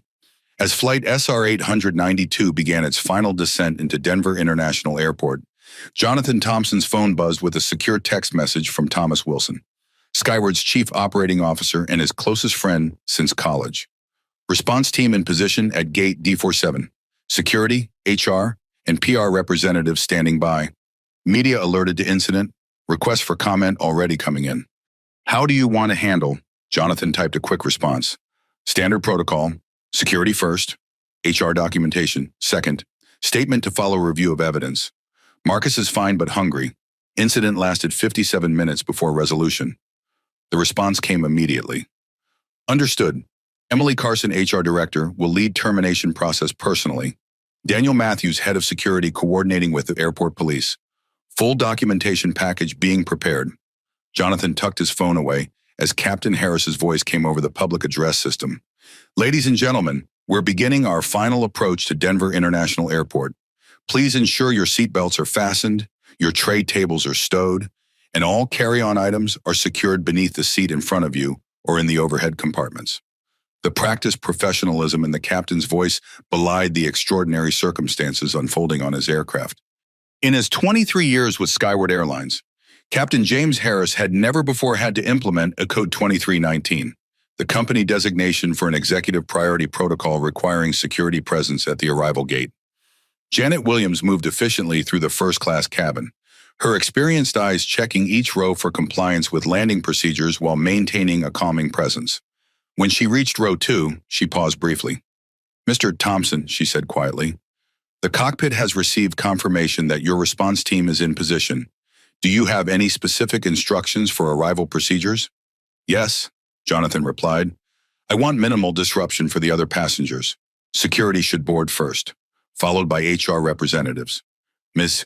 Reynolds is to be removed from the aircraft before general deplaning begins. Understood, sir. We'll coordinate accordingly. From the rear galley came the sound of the crew phone ringing, a brief, urgent tone that cut through the ambient noise of the descending aircraft. A moment later, David Rodriguez approached, his expression carefully neutral, but his body language communicating urgency. Mr. Thompson, he said discreetly, leaning close to avoid being overheard. The purser reports that Ms. Reynolds is requesting to speak with Marcus before landing. She claims she wants to apologize. Jonathan's expression hardened. Absolutely not.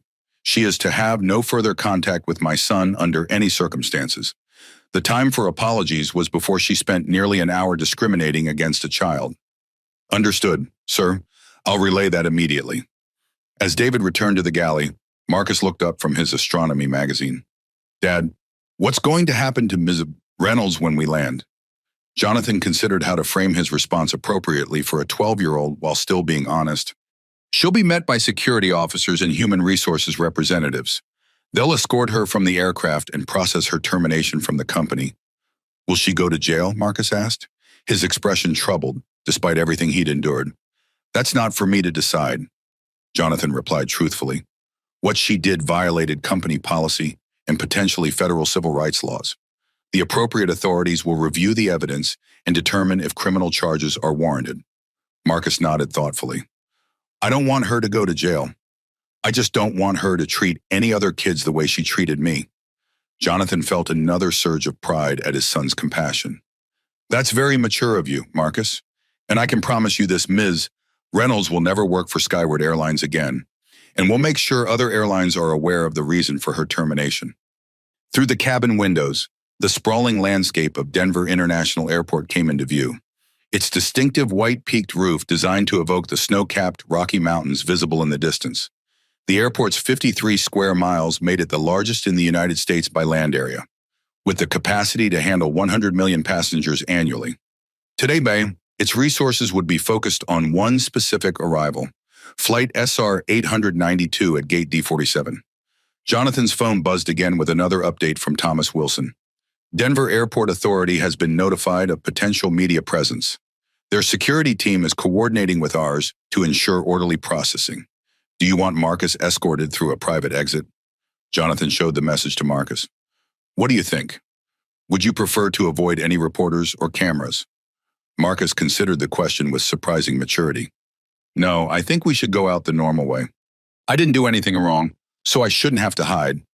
Jonathan texted back, no private exit, standard deplaning for both of us, but ensure a clear path through terminal. The aircraft banked gently, aligning with runway 34R. Captain Harris's voice came over the intercom again. Flight attendants, prepare for landing. Janet and David moved through the cabin with practiced efficiency, checking that all passengers were properly secured for landing.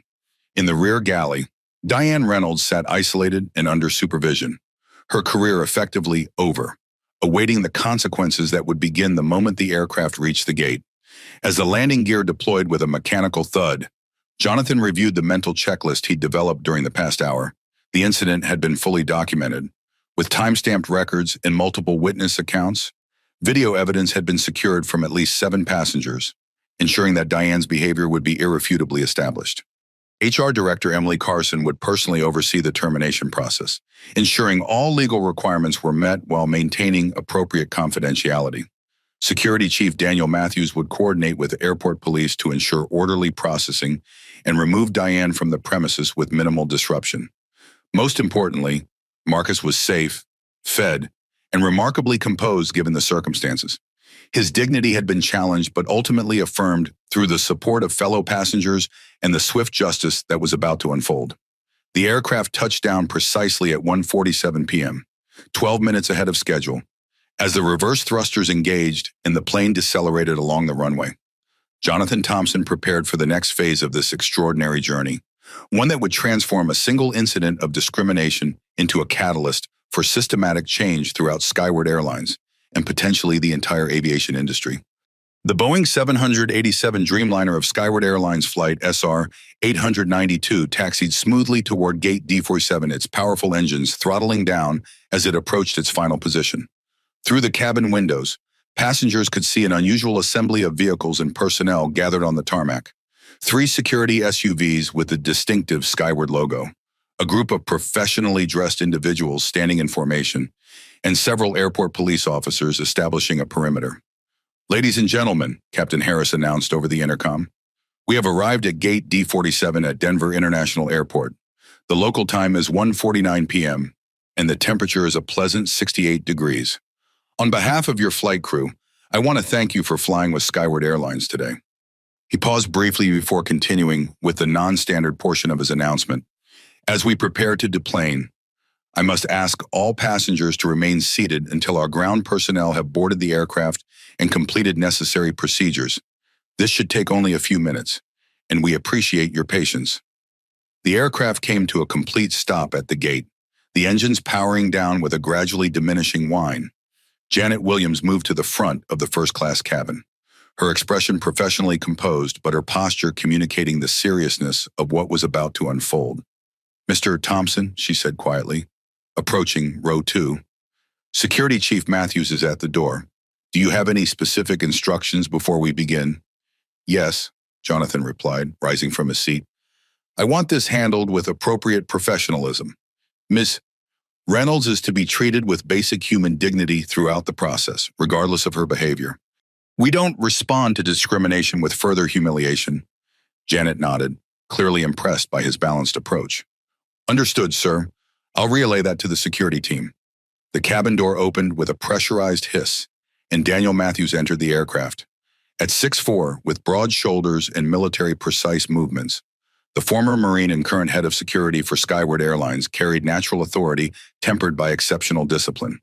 Behind him followed Emily Carson, the company's HR director, a poised woman in her early 50s whose calm efficiency had guided Skyward through numerous personnel challenges during her 12-year tenure. Mr. Thompson, Matthews said, approaching with professional respect, we're prepared to implement removal protocol per your instructions. Thank you, Daniel, Jonathan replied. Ms. Reynolds is in the rear galley. She's to be escorted from the aircraft immediately, with appropriate documentation of the process. All passengers are to remain seated until she's been removed. Matthews nodded sharply. Understood, sir. Ms. Carson will oversee the documentation and initiate termination proceedings once Ms. Reynolds is secure. Emily Carson stepped forward, tablet in hand. Mr. Thompson, I've reviewed the preliminary reports and witness statements forwarded by passengers.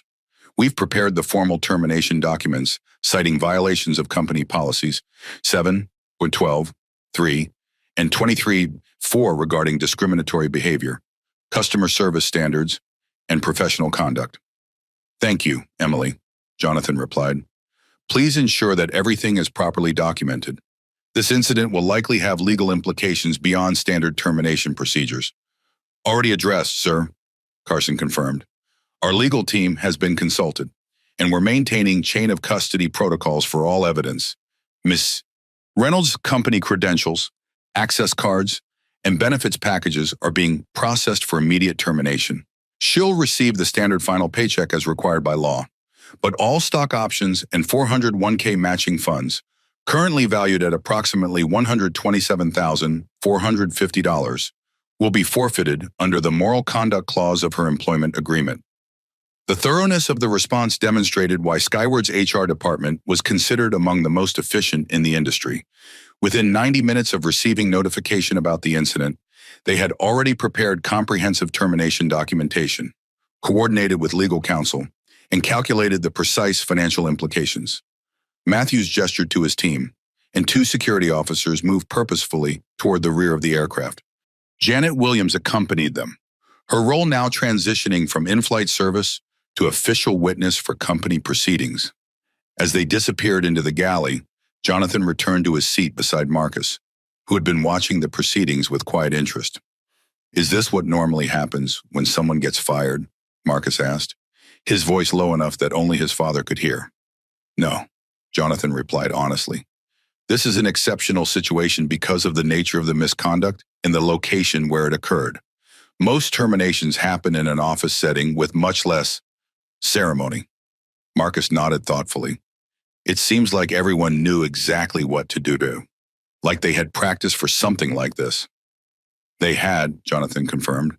Skyward has protocols for various emergency situations, including employee misconduct that requires immediate removal from company premises. It's similar to how NASA runs simulations for potential problems during space missions. The astronomical reference earned a small smile from Marcus, the first genuine one since the ordeal began. A commotion from the rear of the aircraft drew their attention.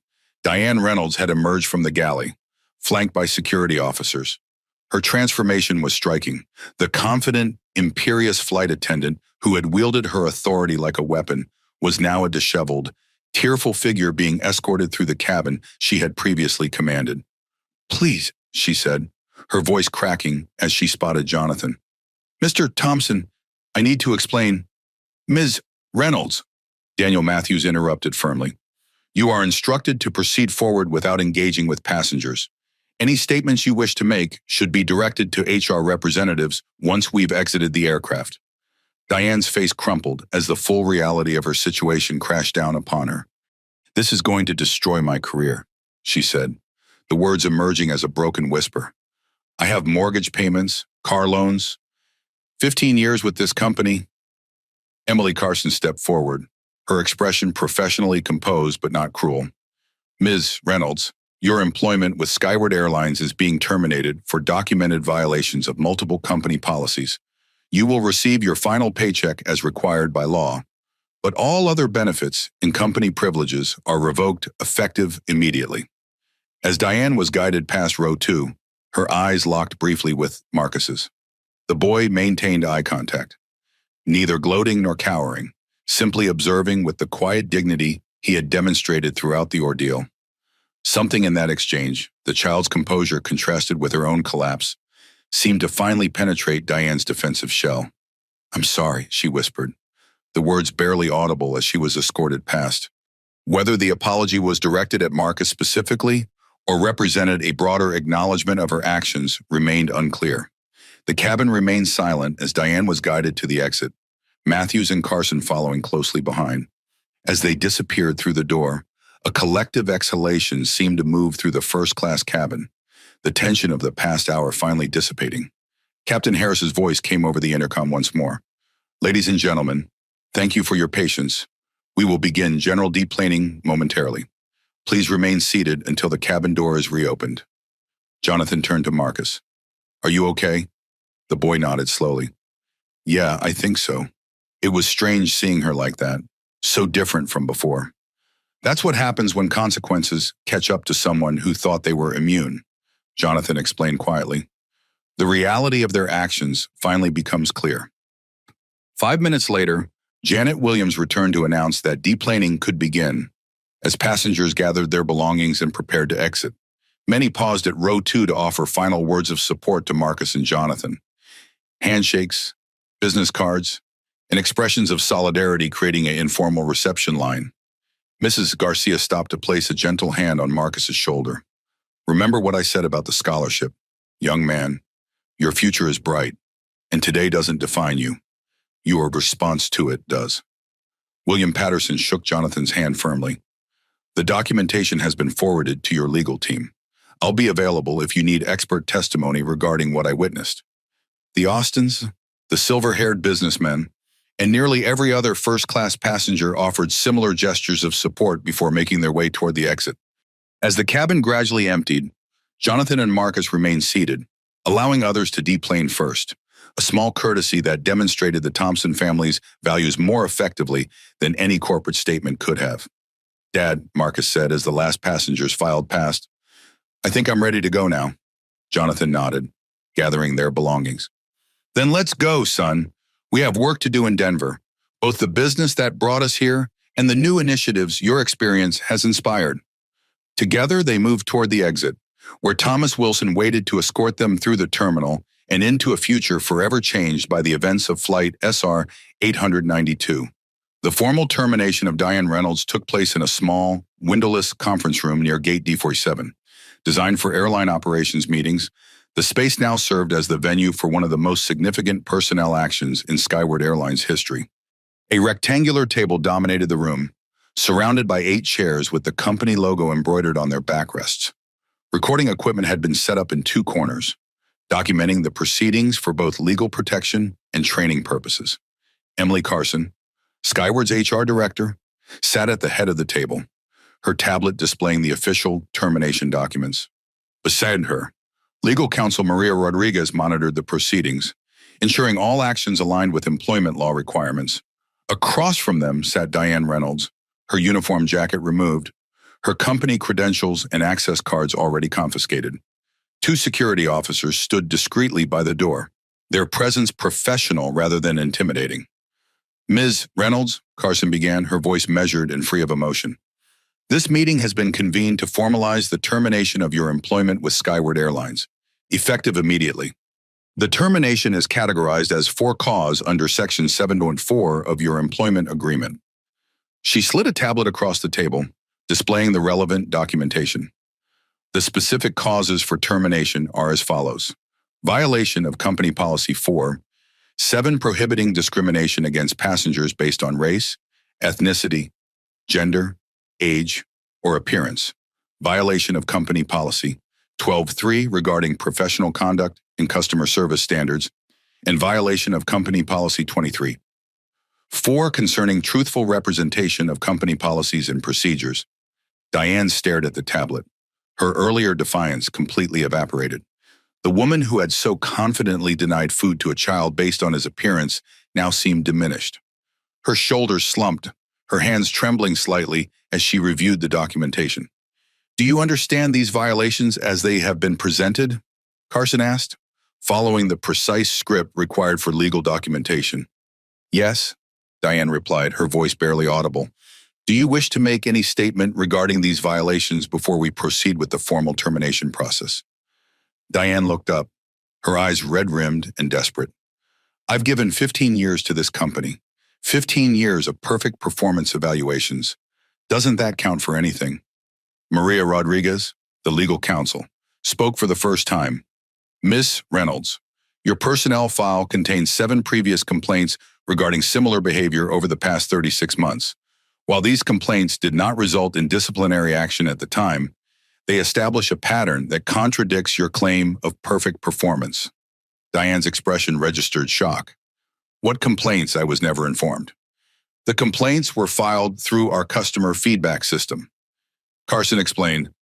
"While they did not trigger formal disciplinary proceedings at the time, they are part of your permanent record and will be considered in any potential civil rights investigation that may follow today's incident." The revelation that her behavior had been problematic long before this flight seemed to finally penetrate Diane's defensive shell. Her shoulders sagged further as the weight of her actions, not just today, but stretching back for years, settled upon her. "Furthermore," Carson continued, "today's incident was witnessed by 14 passengers and 3 crew members, many of whom have provided video documentation and written statements. The evidence of discriminatory behavior is unambiguous and comprehensive." She placed another tablet on the table, this one displaying a list of the immediate consequences. Per company policy regarding termination for cause involving ethical violations, the following actions are being implemented effective immediately: 1, revocation of all Skyward Airlines credentials, identification, and access privileges; 2, forfeiture of all unvested stock options, currently valued at approximately $87,450. 3, forfeiture of company 401k matching contributions not yet vested, valued at approximately $40,000. 4, permanent ineligibility for rehire at Skyward Airlines or any of its subsidiary or partner companies. 5, notification to the Association of Flight Attendants regarding termination for discriminatory behavior, which may affect your ability to secure employment with other carriers. Each item struck like a physical blow, Diane's face registering the cumulative impact of consequences that extended far beyond losing her current position. This wasn't simply the end of a job. It was potentially the end of her entire career in commercial aviation. "You will receive your final paycheck for hours worked through today, as required by Colorado state law," Carson concluded.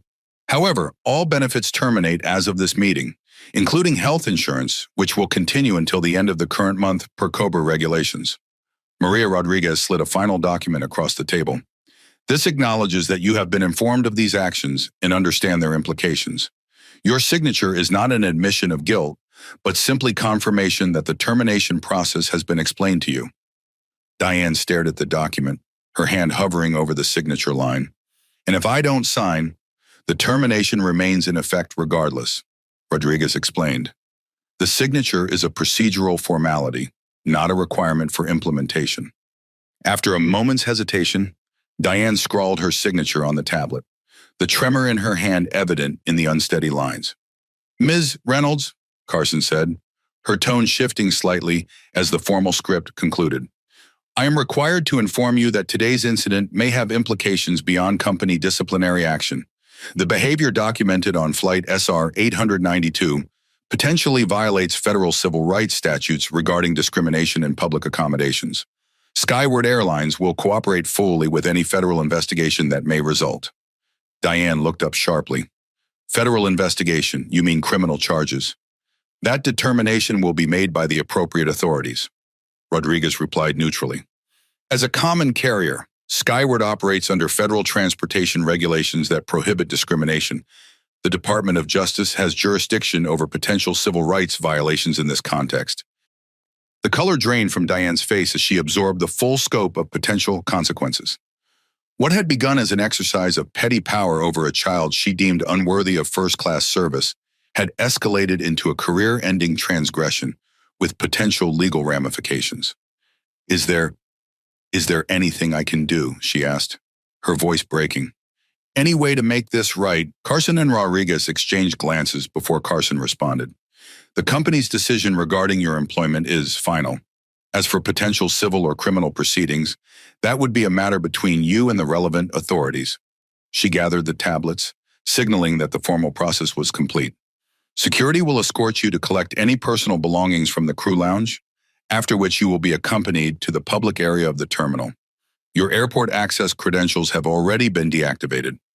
Diane sat motionless for a moment, the finality of the situation seeming to paralyze her. Then, with visible effort, she rose from her chair. 15 years, she whispered, more to herself than anyone in the room. 15 years gone in less than 2 hours.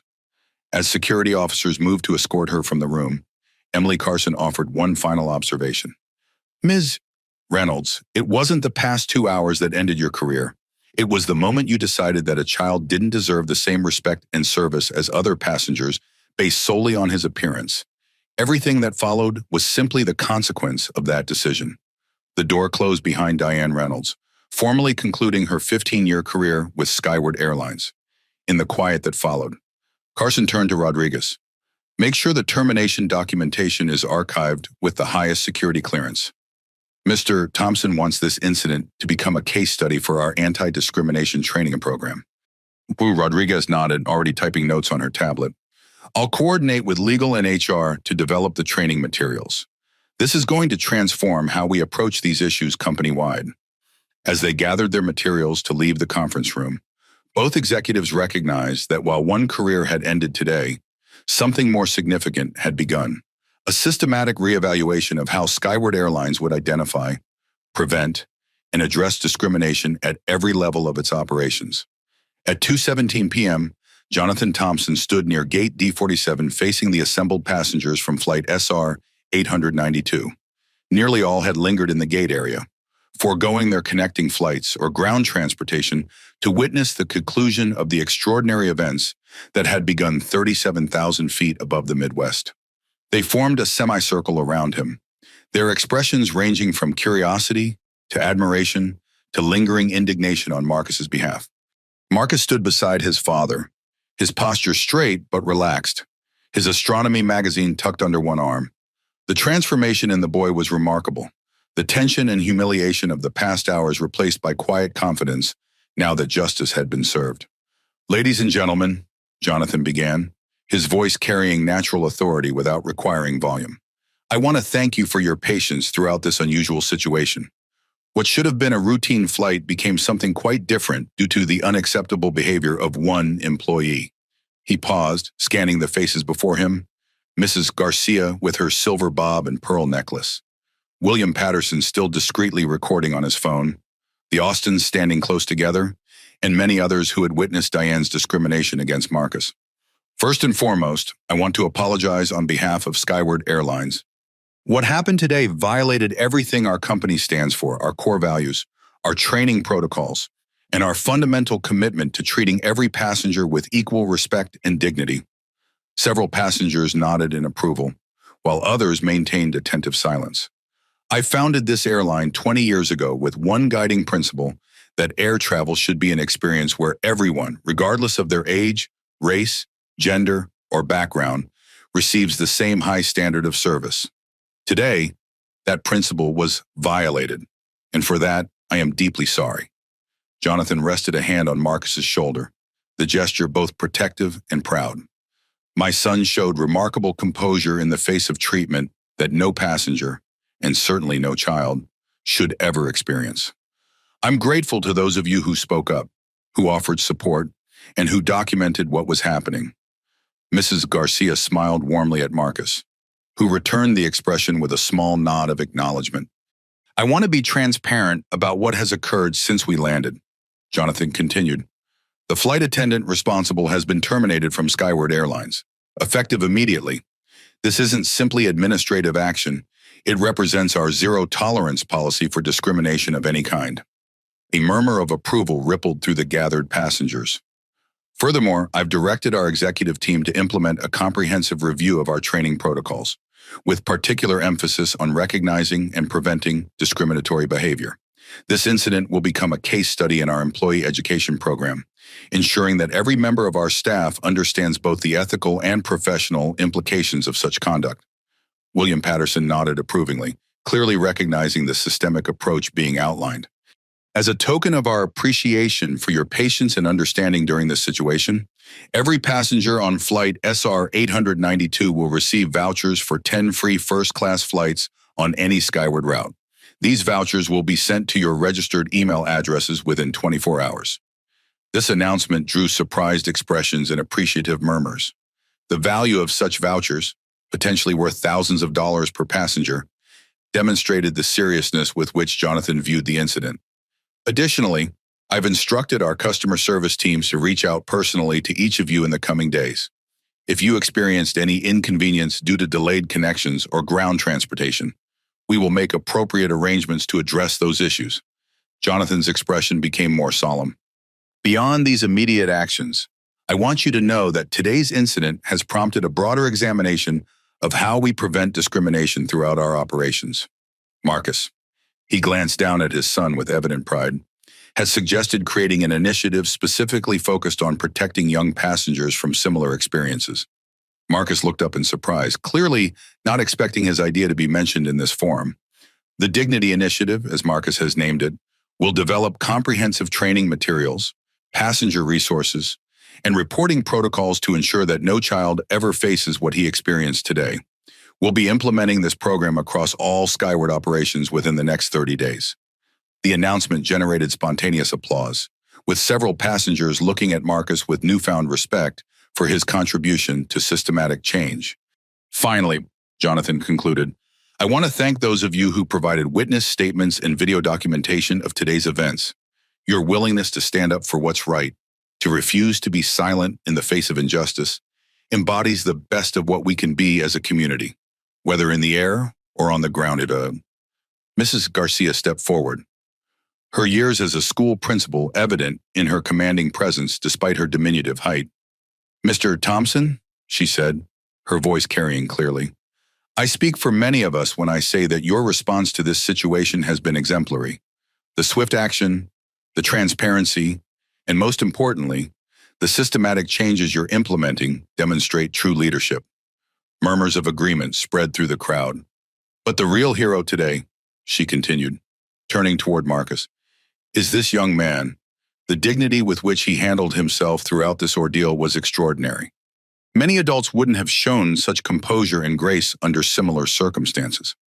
The spontaneous applause that followed was directed specifically at Marcus, who looked simultaneously embarrassed and pleased by the recognition. As the applause subsided, Jonathan wrapped up the impromptu gathering. Thank you all once again. Skyward representatives are available near the customer service desk to assist with any immediate needs you might have. For those with connecting flights, we've arranged priority boarding regardless of your ticket class or status. As the crowd began to disperse, many passengers approached Marcus individually, offering words of encouragement, business cards, and in several cases, invitations to contact them about educational or professional opportunities in the future. Mrs. Garcia was the last to leave, pausing to address Jonathan directly. You've raised a remarkable son, Mr. Thompson. His response to adversity speaks volumes about both his character and yours. Jonathan nodded, genuinely moved by her assessment. Thank you. That means more than you know. As she walked away, Marcus looked up at his father. Did you really mean what you said about the Dignity Initiative, about actually implementing it? Absolutely, Jonathan confirmed. Your idea has the potential to create lasting change throughout our organization and possibly the entire industry. When we return to Atlanta, I want you to work with our training team to develop the program in detail.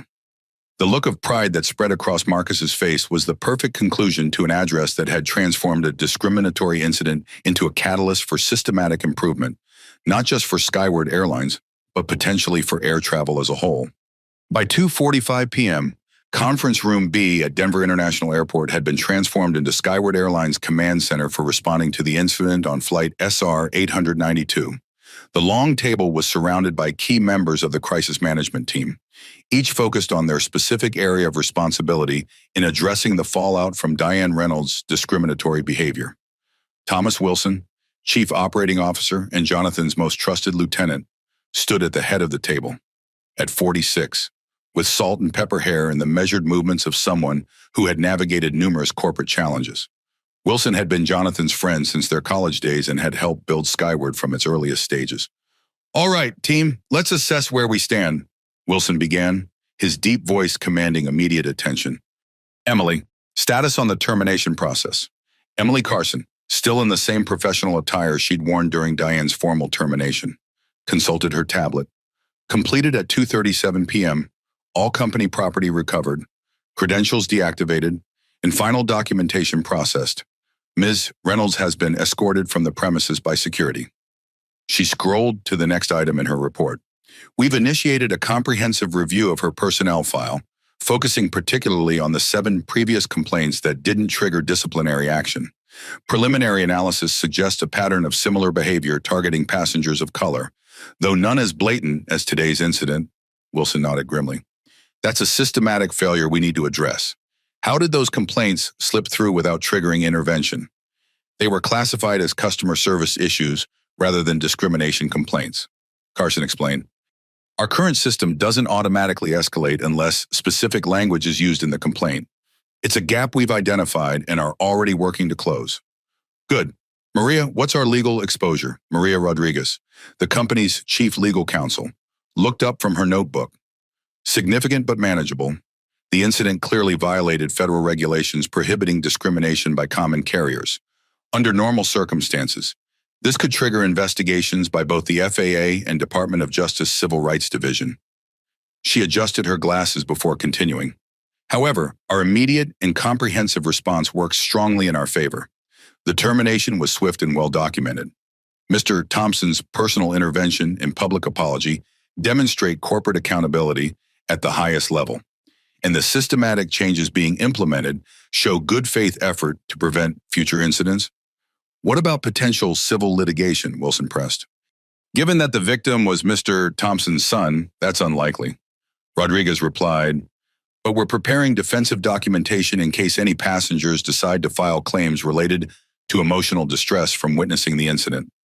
Wilson turned to Sophia Rodriguez, no relation to Maria, the VP of Customer Experience.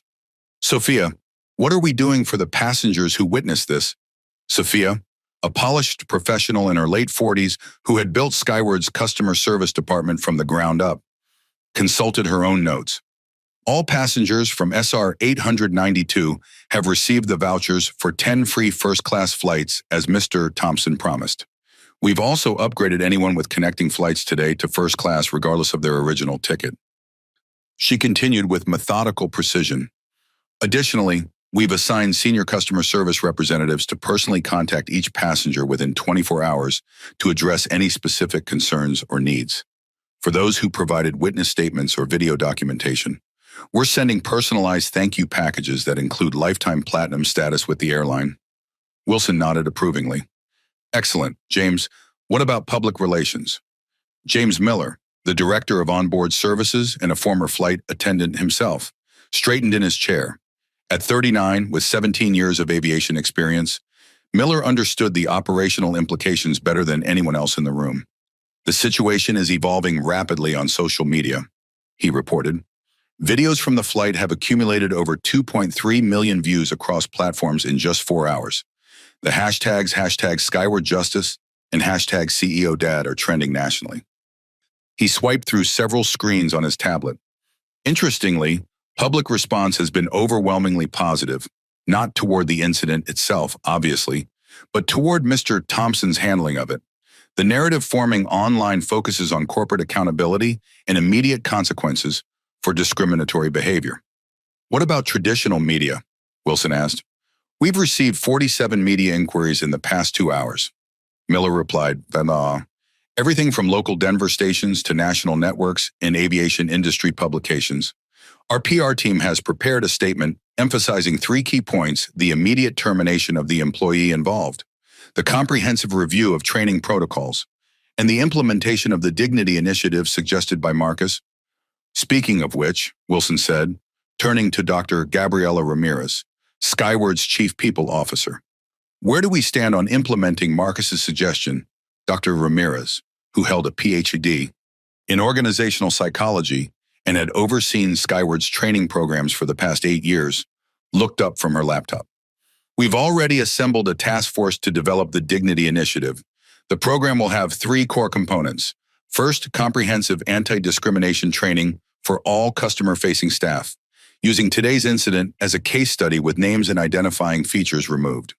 Second, a passenger rights guide specifically designed for younger travelers, helping them understand their entitlements and appropriate responses if they face discrimination. Third, a systematic overhaul of our complaint processing system to ensure that patterns of problematic behavior are identified and addressed before they escalate to incidents like today's. She looked around the table with determination. We're implementing a 72-hour top-to-bottom review of all customer service policies, focusing particularly on potential gaps that could allow discriminatory behavior to go unaddressed. All 12,347 customer-facing staff members will undergo refresher training within the next 30 days. Wilson nodded, impressed by the comprehensive response.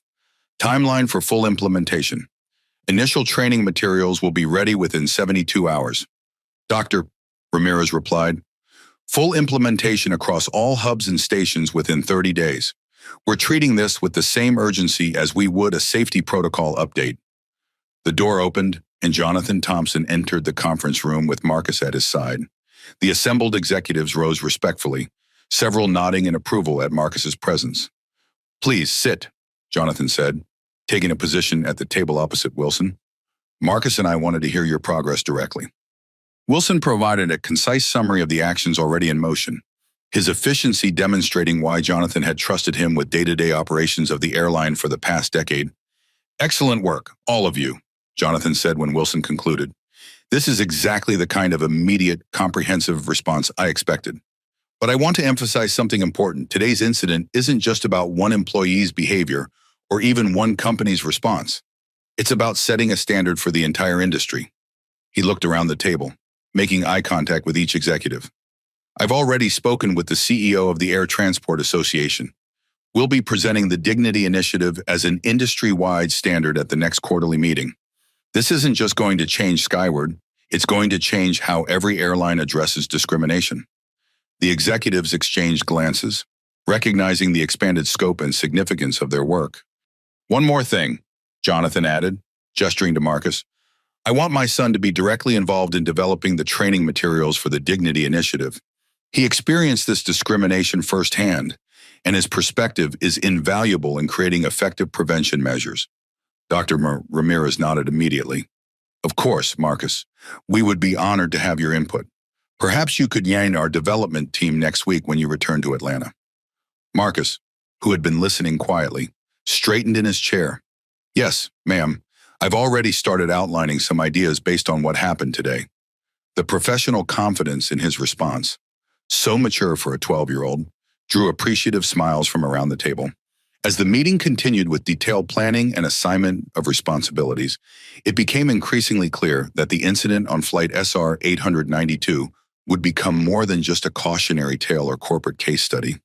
It was rapidly transforming into a catalyst for systematic change throughout Skyward Airlines and potentially the entire aviation industry, all because of one flight attendant's discrimination and the composed dignity of the young boy she had targeted. Father-son moment at 7:23 p.m. as the Denver skyline glittered against the darkening Rocky Mountain backdrop.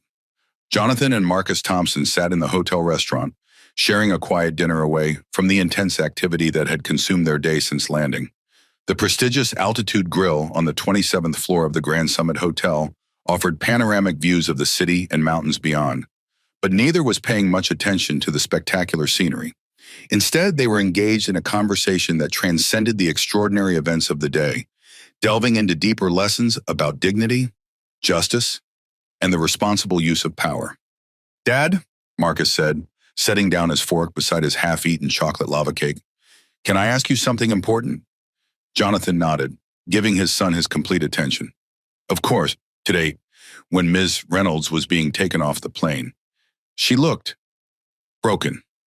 I know what she did was wrong, but I felt strange seeing her like that. Is that normal? Jonathan considered the question carefully, recognizing its moral complexity and the opportunity for a meaningful teaching moment. What you're feeling is empathy. Marcus, it's the ability to recognize and care about another person's suffering, even when that person has done something wrong. And yes, it's not only normal, it's a sign of exceptional character. Marcus nodded slowly, processing this. But she discriminated against me. She made me feel terrible. Shouldn't I be happy that she got in trouble? There's a difference between justice and vengeance, Jonathan explained. Justice is about restoring balance, holding people accountable for their actions in ways that are proportionate and fair. Vengeance is about causing pain because you're hurt. He paused, allowing Marcus to absorb the distinction. What you witnessed today was justice. Ms. Reynolds faced appropriate consequences for her behavior. Feeling satisfaction about justice being served is natural, but taking pleasure in someone else's suffering, even when they've wronged you, that crosses into territory that can damage your own character. Marcus considered this, absently tracing patterns in his remaining cake crumbs with his fork. I think I understand. It's like in my astronomy books when they talk about balance in the universe, how forces need to be in equilibrium. Jonathan smiled at his son's ability to connect abstract concepts to his scientific interests. That's an excellent analogy. In human terms, justice seeks equilibrium, not excess in either direction. But Dad, Marcus continued after a thoughtful pause, do you think Miss Reynolds will ever understand why what she did was wrong, or will she just be angry about losing her job? I don't know, Jonathan admitted. People respond to consequences in different ways. Some use them as opportunities for growth and self-reflection. Others become defensive and blame everyone but themselves. What I do know is that we gave her the opportunity to recognize her mistake and change, which is all we can really do. The waiter approached discreetly, refilling their water glasses before retreating to maintain their privacy. Jonathan had specifically requested a secluded table, away from the curious glances that had followed them throughout the day as news of the incident spread. You know, Jonathan said after a moment of companionable silence, I've been thinking about something you said on the plane, about creating a program to help other kids who might face discrimination while traveling. Marcus looked up, his interest piqued. The Dignity Initiative. Yes, it's an exceptional idea, and I meant what I said about implementing it company-wide, but I'd like to take it a step further. How? I think this could be the beginning of your own long-term project. Something you develop and oversee as you grow older. Not just for Skyward, but potentially for the entire transportation industry. Marcus's eyes widened. Really, but I'm just a kid. Today proved that being just a kid doesn't limit your capacity for insight or impact, Jonathan replied. You maintained your dignity under extraordinarily difficult circumstances. You responded to discrimination not with anger, but with composure. And afterward, instead of focusing on your own experience, you immediately thought about how to help others who might face similar situations. He leaned forward, his expression serious. Those aren't the actions of just a kid, Marcus. They're the actions of a leader, someone who sees beyond themselves to the broader implications of a challenge. Marcus sat a little straighter, clearly moved by his father's assessment. I've seen many adults in business who haven't demonstrated the maturity and perspective you showed today. Jonathan continued. Age isn't what determines whether someone has valuable contributions to make. It's character, insight, and the willingness to think systematically about solving problems. So what would I actually do? Marcus asked, his mind already beginning to explore possibilities. Start by working with our training team to develop the initial materials, Jonathan suggested. Share your perspective on what happened today, what might have prevented it, and how other young people could be better protected. As the initiative develops, you could potentially speak at industry conferences, contribute to policy discussions, even testify before regulatory agencies if necessary. Marcus looked momentarily overwhelmed by these possibilities before his natural analytical mind began organizing the challenge. I would need to research other discrimination cases to establish patterns and study existing regulations to identify gaps. and maybe interview other kids who've had similar experiences. Jonathan smiled as his son's scientific approach immediately kicked in. Exactly. This isn't just about emotional reactions. It's about gathering data, identifying systemic issues, and developing evidence-based solutions. Like the scientific method applied to social problems, Marcus mused, clearly intrigued by this framework. Precisely. And just as you approach your astronomy research methodically, you can approach this challenge with the same rigor and discipline. Marcus was quiet for a moment, contemplating the magnitude of what his father was proposing. When he finally spoke, his voice carried a new determination. I want to do this, Dad, not just because of what happened to me, but because it could help a lot of other kids who don't have someone like you to stand up for them. Jonathan felt that surge of pride again, the same one he had experienced watching Marcus maintain his dignity throughout the ordeal on the plane. That's exactly why I believe you're the right person to lead this initiative. You understand that this isn't about individual incidents. It's about creating systemic change that protects everyone, especially those who are most vulnerable. As they finished their desserts and prepared to return to their rooms for the night, Jonathan had one more observation to share. You know, Marcus, there's something important I want you to understand about today. What's that? What happened on that plane was wrong, unequivocally, inexcusably wrong. No one should ever face discrimination, especially not a child. But how you responded to that wrong with dignity, with composure, with empathy even for the person who hurt you, that reveals something profound about who you are. He reached across the table to place his hand over his son's. I've always been proud of your academic achievements and your passion for astronomy. But today, I'm proud of something even more important, your character. That's something no discrimination can ever diminish, and no achievement can ever exceed. Marcus blinked rapidly, clearly moved by his father's words. Thanks, Dad, he said simply, the two words carrying the weight of everything they had experienced together. As they walked back to their hotel rooms, discussing their plans for the business meeting scheduled for the following day, both father and son understood that their relationship had evolved through this shared experience. Beyond the protective bond of parent and child, they had developed a deeper connection based on mutual respect, shared values, and the recognition that sometimes the most important lessons emerge from the most difficult challenges. The night skyline of Denver spread out below their hotel windows, a tapestry of lights representing countless lives and stories unfolding across the city. Among them, in a quiet hotel corridor, a father and son prepared for sleep, forever changed by the extraordinary journey that had begun 37,000 feet above the earth just 12 hours earlier. Departure from aircraft. The departure from aircraft SR-892 unfolded with the deliberate dignity that characterized all of Jonathan Thompson's actions. After the other passengers had deplaned, Jonathan and Marcus gathered their belongings, preparing to exit the aircraft that had become the setting for such an extraordinary confrontation and resolution. Captain James Harris stood at the cockpit door, his uniform crisp and his posture military precise. At 57, with salt and pepper hair and the calm demeanor of a pilot with over 30,000 flight hours, he had commanded skyward aircraft for 23 years, nearly the entire existence of the airline. As Jonathan and Marcus approached, he extended his hand with professional respect. Mr. Thompson, Marcus, he said, addressing them both directly, I want to personally apologize for what occurred on my aircraft today. As captain, I'm ultimately responsible for every aspect of the flight experience, including crew behavior. Thank you, Captain, Jonathan replied, accepting the handshake. But as I mentioned earlier, responsibility should be directed where it belongs. Your response once notified was exemplary. Harris nodded in acknowledgement before turning his attention to Marcus. Young man, I've been flying commercial aircraft for 31 years, and I've never witnessed a passenger handle a difficult situation with more composure than you did today. It was truly impressive.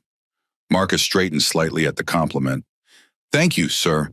My dad taught me that dignity isn't something someone else can take from you, only something you can give away.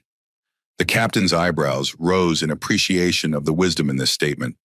That's a lesson many adults never learn, he observed. You're fortunate to have such guidance. As they continued toward the exit, the remaining crew members had formed an informal receiving line. Janet Williams, the purser, stood at attention, her professional demeanor underscored by genuine concern. "Mr. Thompson, Marcus," she said as they approached, "I've drafted a comprehensive incident report detailing everything I witnessed. It includes time-stamped observations and specific policy violations. I've already submitted it to HR, but wanted you to know that the documentation is thorough and complete." "Thank you, Janet," Jonathan replied. "Your professionalism throughout this situation has been noted and appreciated." David Rodriguez waited near the aircraft door, his expression a mixture of professional composure and lingering distress over what he had witnessed. "Marcus," he said, addressing the boy directly, "I'm truly sorry I didn't intervene more decisively when I saw what was happening. I should have done more."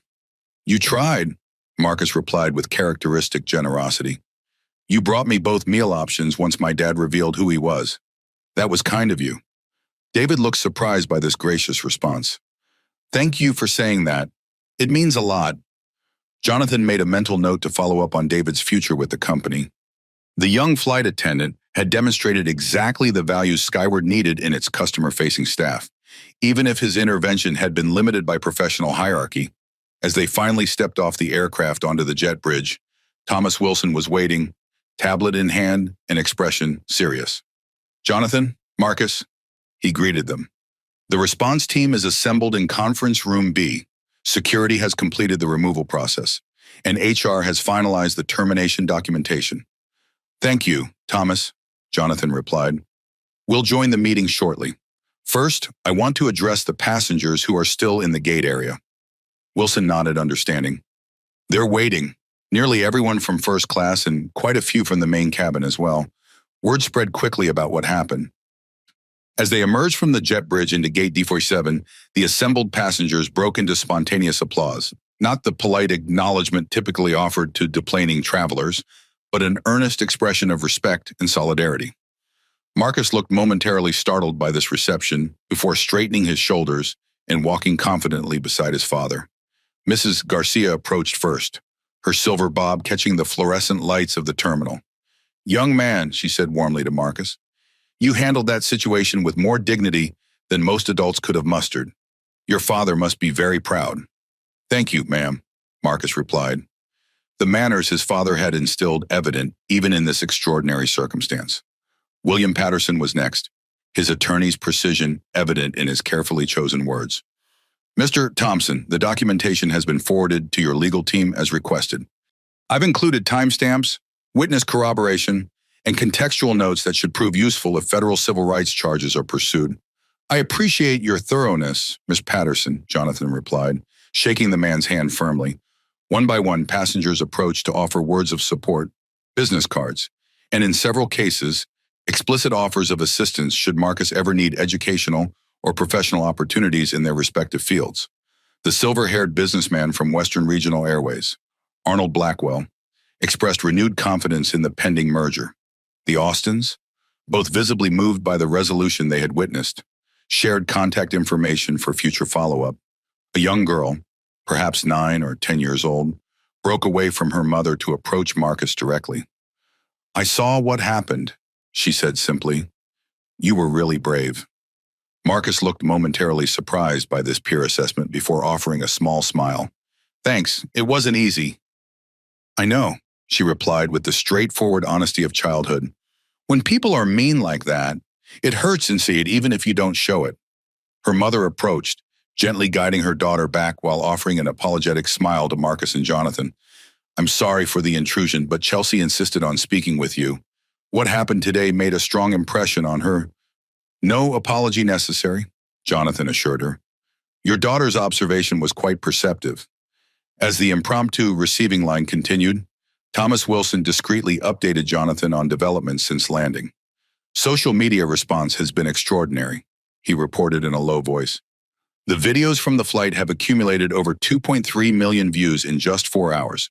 Traditional media has picked up the story as well. We've had inquiries from all major networks."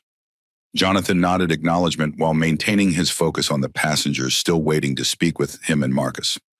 "We'll address media inquiries after the internal response is fully implemented," he replied quietly. "For now, the standard statement will suffice." After nearly 20 minutes of individual interactions, Jonathan addressed the gathered passengers collectively, thanking them for their patience and support while outlining the immediate actions being taken in response to the incident. The vouchers for 10 free first-class flights drew appreciative murmurs, but it was the announcement of the Dignity Initiative, with proper credit to Marcus for conceiving it, that generated genuine enthusiasm. As the gathering began to disperse, Jonathan placed a hand on his son's shoulder. "Ready to go?" Marcus nodded, visibly tired from the emotional intensity of the day, but standing tall nonetheless. 1 week after the incident on Flight SR 892, Skyward Airlines' Atlanta headquarters buzzed with unprecedented activity. The board of directors had convened an emergency meeting in the executive conference room on the 40th floor, where Jonathan Thompson presented a comprehensive overview of the changes already implemented and those still in development. "Ladies and gentlemen," he said, standing before the digital display showing key metrics and initiatives, "in the past 7 days, we've undertaken the most significant operational review in our company's history. What happened to Marcus wasn't just a customer service failure, it was a systemic breakdown that revealed critical gaps in our training, monitoring, and accountability protocols." The 12 board members, representing major investors and industry leaders, listened with rapt attention as Jonathan outlined the immediate actions taken and their preliminary results. "First, we've implemented mandatory anti-discrimination refresher training for all 47,000 employees, with priority given to our 12,347 customer-facing staff. As of this morning, 89% have completed the initial module, with the remainder scheduled within the next 48 hours. He clicked to the next slide, displaying data on the complaint review system. "Second, our HR and legal teams have reviewed all customer complaints filed over the past 36 months, recategorizing them using our new discrimination detection algorithm.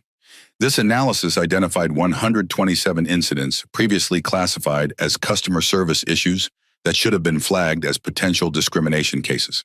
Board member Elizabeth Chen, a former FAA administrator with 3 decades of aviation experience, leaned forward. "And what actions are being taken regarding those retrospectively identified cases?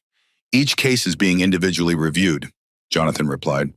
"Where clear evidence exists, we're implementing appropriate disciplinary measures, ranging from formal reprimands to termination, depending on severity. In addition, we're contacting affected passengers to offer apologies and compensation." The boardroom door opened, and Marcus entered quietly, carrying a tablet and a small folder of printed materials. Several board members exchanged surprised glances at the presence of a 12-year-old in a high-level corporate meeting. But Jonathan had been explicit about his son's role in the Dignity Initiative. "Perfect timing, Marcus," Jonathan said, gesturing him forward. "The board was just receiving an update on our systemic changes. Would you like to present your proposal directly?" Marcus approached the podium with remarkable poise for his age. Though clearly nervous, he stood straight, made eye contact with the board members, and spoke in a clear, measured voice that belied his youth. "Good morning," he began. "I'm here to present the Dignity Initiative, a comprehensive program designed to prevent discrimination against young travelers and provide clear protocols for response when incidents occur." For the next 12 minutes, Marcus outlined a 3-tiered approach that impressed even the most skeptical board members with its thoroughness and practicality. The program included specialized training for staff, age-appropriate educational materials for young passengers explaining their rights and appropriate responses to discrimination, and structural changes to complaint processing that would ensure incidents involving minors received immediate attention. "The key innovation," Marcus explained, highlighting a flowchart on the screen, "is the Youth Advocate Alert System, which immediately notifies a specially trained customer service representative whenever a complaint involves a passenger under 18.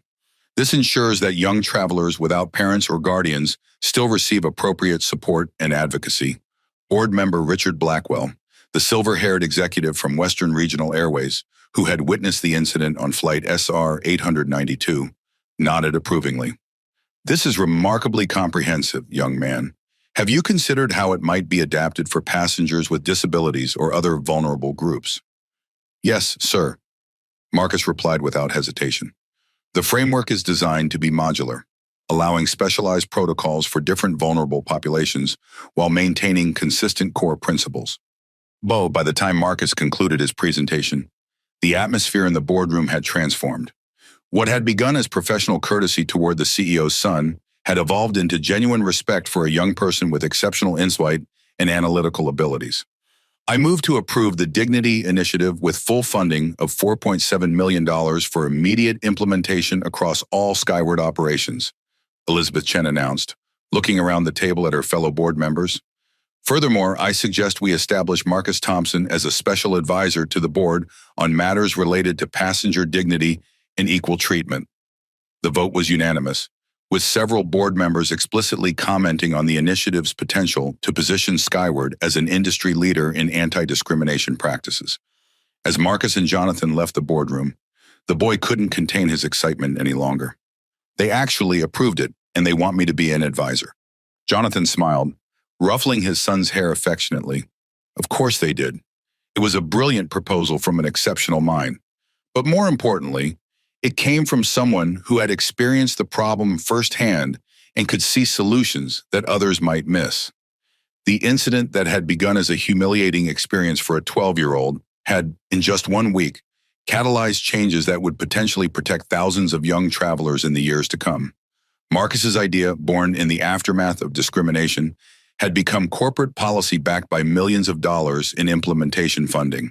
It was a powerful lesson in how adversity could be transformed into opportunity when met with dignity, intelligence, and the courage to suggest solutions rather than simply point out problems. Within 30 days of the incident on Flight SR 892, the ripple effects of Marcus Thompson's Dignity Initiative had spread far beyond Skyward Airlines, transforming into a wave of change across the commercial aviation industry. The quarterly meeting of the Air Transport Association, held in a grand ballroom at the Washington Plaza Hotel, became the pivotal moment when a single airline's policy response evolved into an industry-wide movement. CEOs and senior executives from 47 major and regional carriers filled the room, their attention focused on Jonathan Thompson as he took the podium. Colleagues, Jonathan began, surveying the assembled leadership of America's aviation industry. We gather at a critical moment. In the past month, Skyward Airlines has implemented comprehensive changes in how we prevent, identify, and address discrimination. Today, I'm not here to present these measures as a competitive advantage. I'm here to propose them as a new industry standard. The presentation that followed included not only detailed protocols and training procedures, but also preliminary data showing measurable improvements in passenger satisfaction scores and a 73% reduction in discrimination-related complaints across Skyward's operations. What truly captured the industry leader's attention, however, was the video testimony from Marcus Thompson himself. Speaking with remarkable clarity and insight, the 12-year-old described his experience and the systematic solutions he had helped develop. This isn't just about what happened to me, Marcus explained in the recorded message. It's about creating an aviation industry where every passenger receives equal treatment and respect, regardless of age, race, or appearance. The Dignity Initiative uses data-driven approaches to identify potential discrimination before it escalates and provides clear protocols for immediate intervention when incidents occur. By the conclusion of the presentation, 27 airlines had committed to implementing similar protocols within 90 days. Within a week, that number grew to 38, representing over 87% of domestic passenger capacity in the United States. The transformation extended beyond corporate policies. Senator Maria Rodriguez, chair of the Transportation Committee, called a congressional hearing on discrimination in commercial aviation, inviting both Jonathan and Marcus Thompson to testify. The hearing room was packed as Marcus, dressed in a crisp navy suit that mirrored his father's professional appearance, addressed the committee with composure that belied his age. What happened to me on that flight shouldn't happen to any child, he testified. But the solution isn't just punishing one flight attendant. It's creating systematic changes that prevent discrimination before it occurs and address it swiftly when it does. The Department of Transportation responded by initiating a comprehensive review of anti-discrimination regulations governing common carriers, with preliminary findings indicating that new federal standards would incorporate key elements of the Dignity Initiative. Industry publications featured the story prominently, with Aviation Weekly running a cover story titled, "The Thompson Protocol: How a 12-Year-Old Revolutionized Airline Discrimination Policies." The article detailed how Marcus's experience and subsequent recommendations were transforming operational procedures across the industry. Technical specifics of the initiative spread rapidly through professional networks. The complaint categorization algorithm developed by Skyward's IT team was shared as open-source software, allowing even smaller carriers to implement sophisticated discrimination detection systems without prohibitive development costs. The training materials created under Marcus's guidance became standard curriculum at aviation academies nationwide. Flight attendant certification programs incorporated modules specifically addressing equal treatment of young passengers, with case studies based on the SR 892 incident used as teaching tools. Perhaps most significantly, passenger advocacy groups reported measurable improvements in how airlines address discrimination complaints. The Youth Advocate Alert System, initially conceived by Marcus for Skyward Airlines, was being adapted by transportation providers across multiple sectors, including railway operations and cruise lines. As Marcus continued to provide input on industry-wide implementation, his initial idea had grown far beyond a single company's response to a troubling incident. It had become a movement that was systematically addressing discrimination throughout commercial transportation, protecting countless passengers who might otherwise face the same treatment he had endured. What had begun as a humiliating experience for one child was now creating lasting change for millions of travelers, a powerful testament to how adversity, when met with dignity and strategic thinking, could catalyze transformation on a scale few could have imagined. 3 months after the incident on Flight SR 892, Marcus Thompson stood at the podium in the Grand Ballroom of the Atlanta Conference Center, addressing the inaugural Passenger Dignity Summit. More than 500 aviation industry professionals, regulators, and passenger rights advocates had gathered to discuss the remarkable transformation sweeping through commercial transportation. At 12 years old, Marcus might have seemed out of place in such a professional setting, but as he spoke with confidence and clarity, the reason for his presence became abundantly clear. When I was denied a meal on that flight because of how I looked, I never imagined it would lead to this, he began, gesturing to the packed room. But today, I'm proud that what happened to me has helped create protections for other kids who might face similar discrimination. The data displayed on the screen behind him told a compelling story of systemic change. In just 3 months, 87% of United carriers had implemented key components of the Dignity Initiative. A reported incidence of discrimination against young travelers had decreased by 64%. Customer satisfaction scores regarding equal treatment had improved by an average of 23% across participating airlines. But the most powerful metric wasn't statistical. It was the growing collection of messages from young travelers and their families, sharing how the new protocols had directly improved their experiences. These testimonials, compiled in a digital book titled Dignity in Flight: Young Voices, had become required reading for airline executives nationwide. As Marcus concluded his presentation, a special guest was invited to the stage, Mrs. Eleanor Garcia, the retired school principal whose intervention on Flight SR 892 had been among the first acts of solidarity with a child facing discrimination. What I witnessed that day was troubling, Mrs. Garcia told the assembled professionals. But what I've seen develop since has been nothing short of extraordinary. A single incident of discrimination has transformed into a movement for equality that extends far beyond one airline or even one industry. The foundation she represented had established a scholarship fund specifically for students pursuing careers in transportation management with a focus on equity and inclusion. The first recipient, selected from over 200 applicants, was a 17-year-old girl whose own experience with discrimination had inspired her to seek systemic solutions. Jonathan Thompson, who had watched his son's presentation with unmistakable pride, joined Marcus on stage for the final segment of the summit.